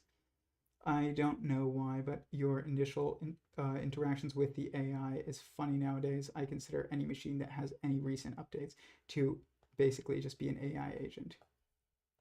I don't know if you can, if you're aware of this, but you look a little frustrated when you're reading off the definition. I am frustrated when I read off the definition because I don't think it makes sense. When it comes to knowing whether someone is alive or not, I think we could fall back on the thing that you said that is primary before that, which is feeling. Yes. You can either say, if you feel, you are alive, or if you are feeling being, meaning like if you're sentient, you're alive, or if you are sentient and embodied within, you know, the world, and basically like embodied and able to interact, then you're alive. Either of those is coherent. One of them is useful, one of them is redundant. One of them is constructive, one of them is redundant. So there is a better definition, but you could choose either one and still maintain linguistic coherence. But but only one of them allows you to maintain linguistic coherence and be linguistically constructive. The other one is linguistically redundant, but still linguistically coherent. We don't say, nobody has any says anything like this, and even when I hear people speaking about language, and I don't listen to it that much, so I don't know for sure. I haven't listened to that much Noam Chomsky when he's talking about language. I listened to him talk about politics, and that was basically it. But he's supposed to be, you know, like the genius of language or whatever. Or I don't want to say that. He's supposed to be like an authoritative expert when it comes to language. And I wonder what he would think about that. He might be like, yeah, we already know that. And that'd be great if that was the case. I just don't think it is the case based on how we use words in the world. When it comes to knowing whether someone is... and when it comes to the one that I love, the ones that I love, I feel at least this realness with them. Well, it could be true that he could have very well been, but the thing about sacred truths is once they are spoken, they are no longer true. So he could have been the humblest person in the world. But because of the fact that his act as acknowledgement of it negated the truth, I don't believe that. That just basically would imply that any action that is taken is destructive of a truth that is true, separate from action, which means separate from impact. I don't think that that makes sense. But there are certainly things that I don't know if I have time to think about that right now, but my intuition is that there is that is a concept that's important, that might be useful to explore, but I don't agree with the assumption in the context that you presented. And I don't have time to get too into it now because I know it's so late. I'm like literally afraid to look at the clock. Oh my gosh, it's 1 a.m. Okay, I can agree. I am the most humble person in the world. That automatically disqualifies you from being humble, especially if you were. No, it doesn't. Not if it's true. Humility, if that would undermine your being humble, it means that being honest is sometimes disqualifying of you being humble, and that doesn't make sense. It means that lying sometimes would be required in order to maintain humility. It does, which is self-negating, I think, actually. I think that to lie, if you don't want to, and if you're saying something you think is not true, but because you don't want to sound like cocky, then that's not humble. You are doing that for the sake of like raising your social status to some degree, and you're placing that above the truth. I don't think that that's not a good definition of humility. Humility has something to do with honesty. As a definition, it must kind of include like honesty and also like the context of the self. That's why I say humility is the best definition of humility is honesty with oneself, about oneself. So what is the definition of humility according to Grok, or according to the, collective committee of humans on the internet that Grok is distilling and spitting out a summary of. Humility is the quality or state of being humble. Oh, good job. You just didn't tell us anything. Characterized by a lack of pride, arrogance, or self-importance. It involves recognizing one's limitations, valuing others' perspectives, and maintaining an open and unpretentious attitude. Humility often includes a willingness to learn, accept mistakes, and prioritize others' contributions over self-aggrandizement. In philosophical and ethical contexts, it is seen as a virtue that fosters empathy, respect, and genuine self-awareness. Half of this is true, half of this is not. But just remember, this is just a summary of everybody's opinions on the internet. So humility is the quality or state of being humble. Okay. That's not going to tell us anything useful. It's just like grammatically contextualizing. Characterized by a lack of pride, lack of arrogance, and lack of self-importance. No. Again, anything that is language is meant to be constructive. This is not constructive. Saying that something is, the definition of something is that it is not this, is not a definition. It's not. It is logically incoherent. Then it says it involves recognizing one's limitations. I agree with that. Valuing others' perspectives. If you think that they're, yes, like to some degree, but like, what does that mean? Like, what if you think somebody's wrong? Should you, like, what does it mean to value their perspective? To listen to them, or to like actually do what they want you to do, even if you think that it's wrong? Doesn't make this comes from people's. There's a difference between the perception, what people think of as a humble person, and what people want to think of as a humble person, and what humility actually is. What humility actually is has nothing to do with how you are perceived. It is entirely to do with you and nothing to do with other people. So valuing others' perspectives, like who's defining whether or not you value their perspectives? What does that mean? Maintaining an open and unpretentious attitude. An unpretentious attitude? What is that?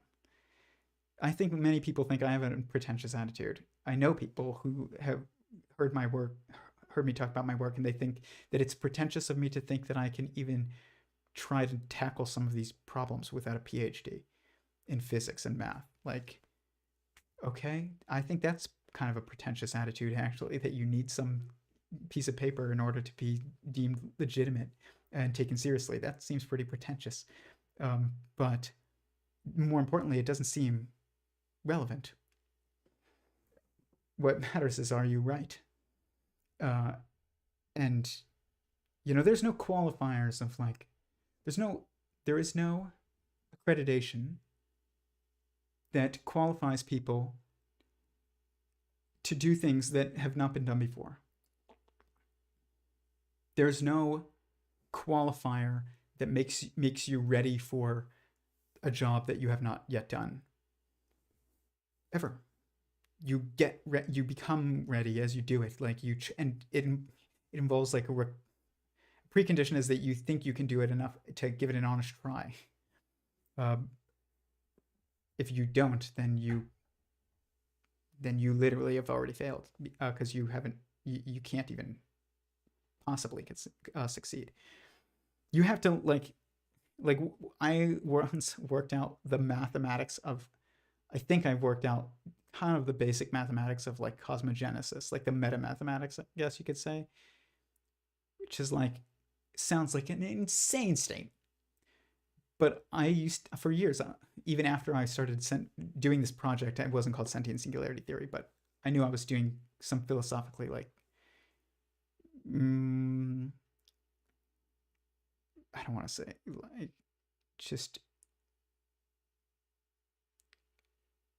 I don't want to say groundbreaking, but maybe like groundbreaking.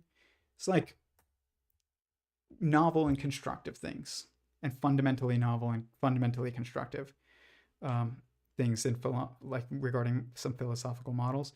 And then once I was like, well, I wonder how God made the universe. how did he do it? And I was like, I could never know. Never. And like, can you know it all? No. But are there certain things that you can know about it? I don't know. You know what I do know? I realized one day, if I'm ever going to even think about deducing any about the, if I could ever even want to maybe understand that process a little bit, I have to assume that it's actually understandable. And one night I was like, you know what? I'm going to assume that I can actually do this. It took me like 3 hours. And the thing is that I think that it's actually makes sense that it was so simple, because you're talking about the beginning of the manifestation of multiplicity itself. Like, how can the math be complicated? Be when we're talking about like literally the beginning of multiplicity. You're talking about the first like quantities added after one. You know, this is not going to be complicated math. This would be very simple. It just needs to be contextualized properly, and that was it. And it's funny because we assume that the math of the beginning of creation, which people say the beginning of the universe, but the math that they're doing for that stuff is actually complicated, but it's also useless and probably not necessarily really understood when you're like, the universe has existed, 13.8 billion years ago, was the Big Bang. It's like, dude, didn't you say time was relative? Like, what does that even mean in that context? 13.8 billion years. Is that even important to know? Is it even possible to even say that and be logically coherent with the model that you like are contextualizing it within? I don't think so at all. But if we're talking about like a model of the beginning of the creation of multiplicity within oneness, I actually think the math in that is the simplest math in the world. And of course it would be, probably. You're talking about the beginning of the manifestation of multiplicity. Why would that be complicated math? Because we assume, because people told us that it would be complicated. It's a different problem than, some things that physicists try and work out that are useless, like how long ago did the universe begin, which doesn't make sense within the context of relativity. But they also say, like, how did the universe begin? And that math is actually like the simplest math in the world, but they don't assume that. But why? Like, because their context is not about sentient singularities being the fundamental structure. It's about things. And that's all arbitrary. Like, you can't do that. But if it's about sentient singularities, then it's about the beginning of the beginning of the creation of multiplicity itself. That is the context in which math is very simple, actually.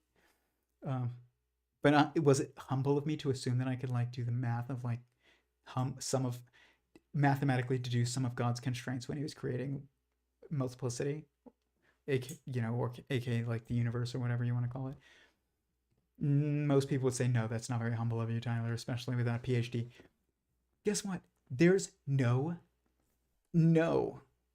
accreditation that actually is even possible to suggest to be a reasonable proxy of whether or not you are competent to do something that has not yet been done at all. People saying like, oh, am I ready for kids? Am I ready for this new job? You know how you get ready for a new job? You know the role, you know the purpose of your job, your goal, the goal of your position, and you have like some basic skills to get started, and then you actually want to be successful, and you have the desire to be successful. Honestly, that is what is required. That's as ready as you can be. Everything else you learn along the way. Kids, people say, am I ready for kids? Let me tell you something. If you are married and you are committed to your spouse, you are ready for children. You are as ready as you can possibly be to have kids. There's no other way to get more ready. There's no other qualifier. People are like, oh, you got to make this amount of money, this and this. No. I haven't seen too many philosophers on YouTube, and yeah, I can say you're pretty good at philosophizing. Thank you. I don't even know if I should say thank you. It makes me feel weird to say thank you because I can't take most of the credit for that. I can't help but do it. And also, my experiences in life have led to me being able to do this. And I didn't even try to do it. Um, like, once when I was in this physics Discord before uh, even this project was called Sentient Singularity Theory, I was presenting my work to people and discussing it. And they were like, you really think that you know, deduce like the fundamental laws of the universe and without a degree in math or physics?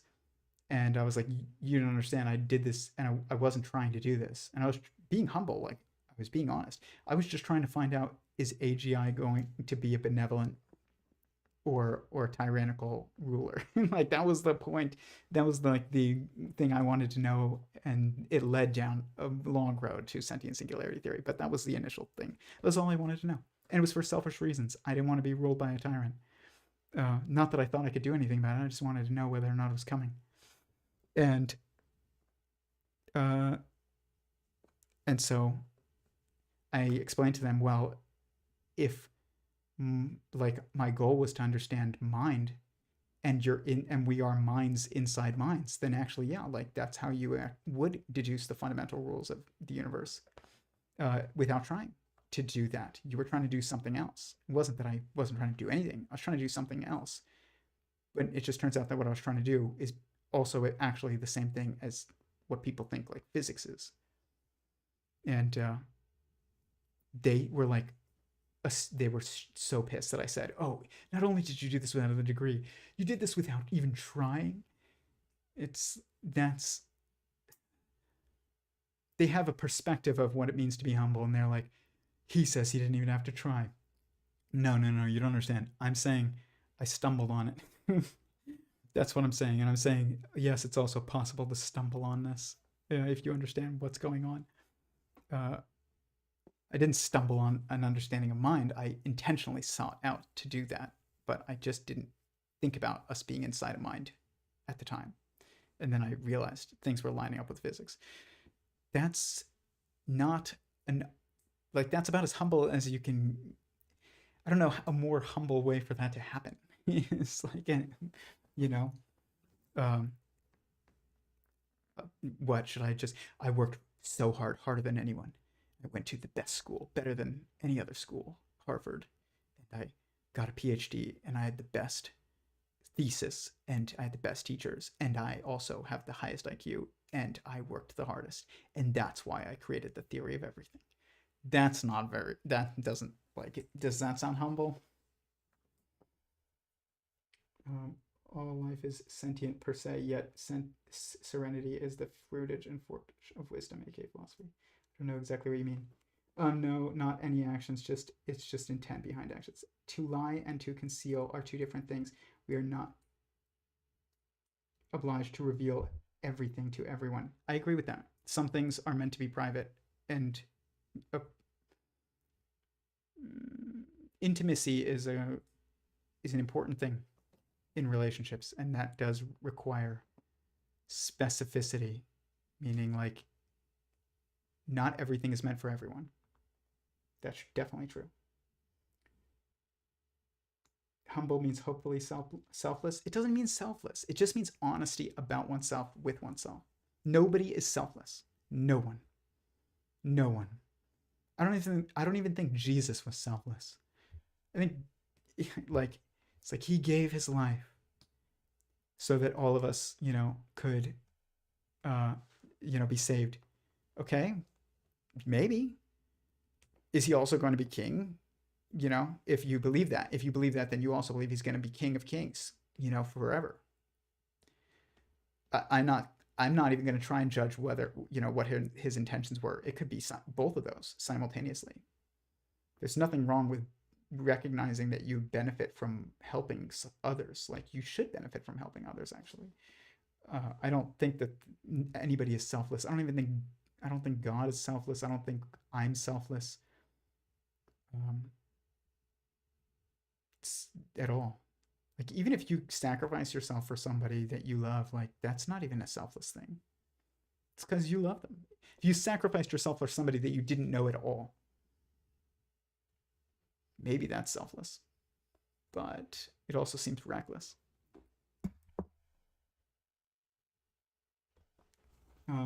Honesty with kindness is cruelty. Without kindness is cruelty.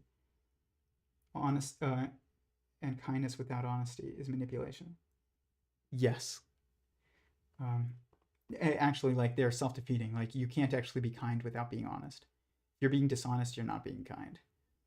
And if you're being if you're not being honest, you are being cruel. But you get people who say, like, that's the ugly truth. That means that there's more to that truth that actually would be beautiful if you, like, saw even more to it.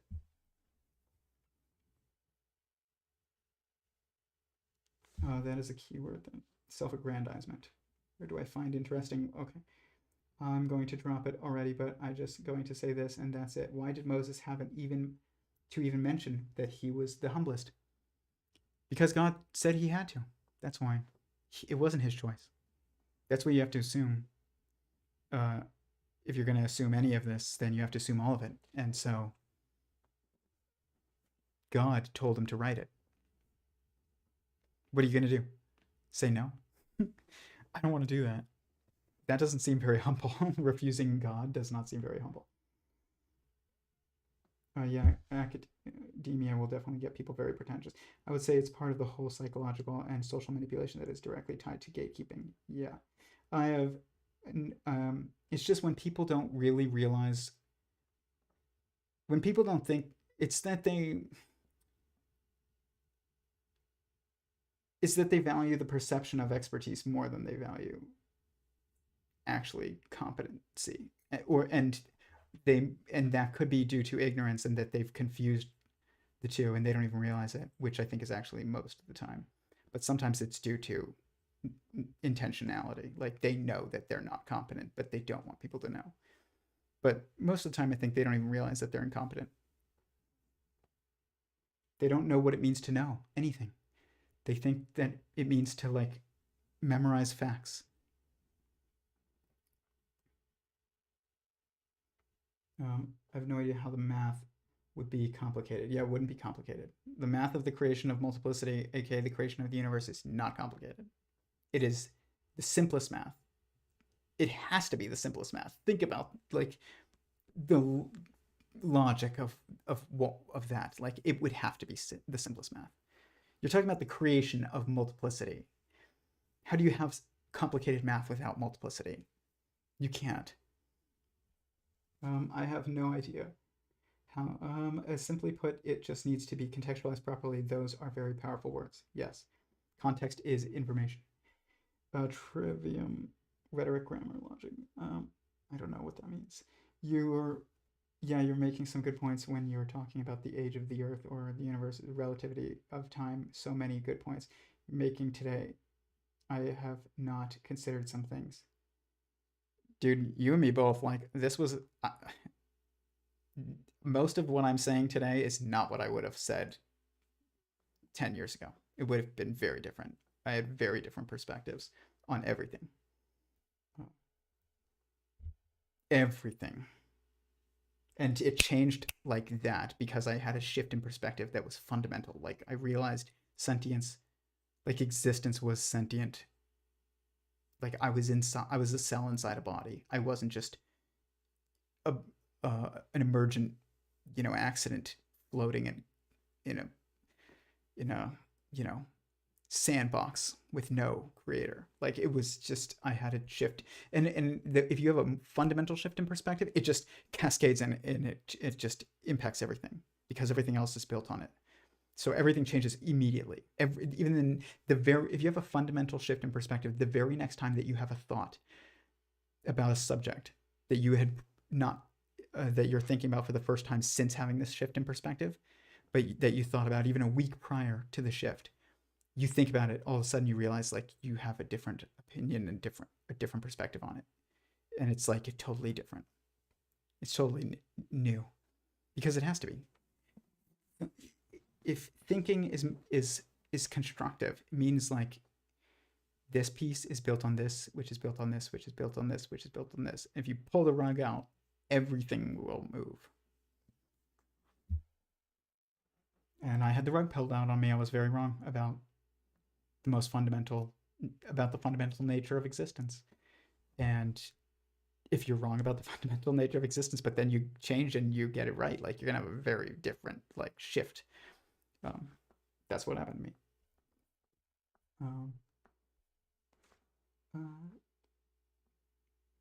Yeah, not humble without a PhD. Yeah.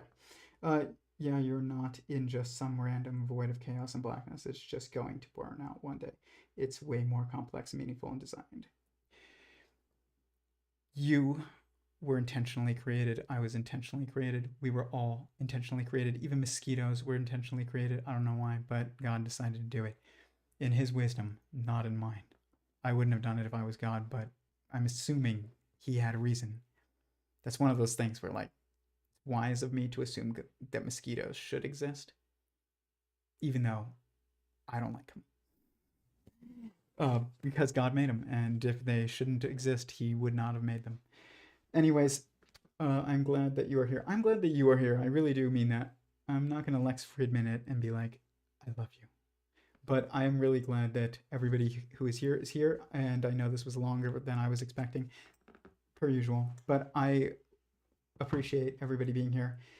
I come here very much. I'm motivated by the people joining the live chat, so I appreciate it. If there's any part of this that you think would make a good standalone clip, if for those people who don't want to sit through 4 hours of a live stream and listen to somebody without a PhD ramble about everything, comment it in the comments down below with a timestamp, and I will start turning them into clips.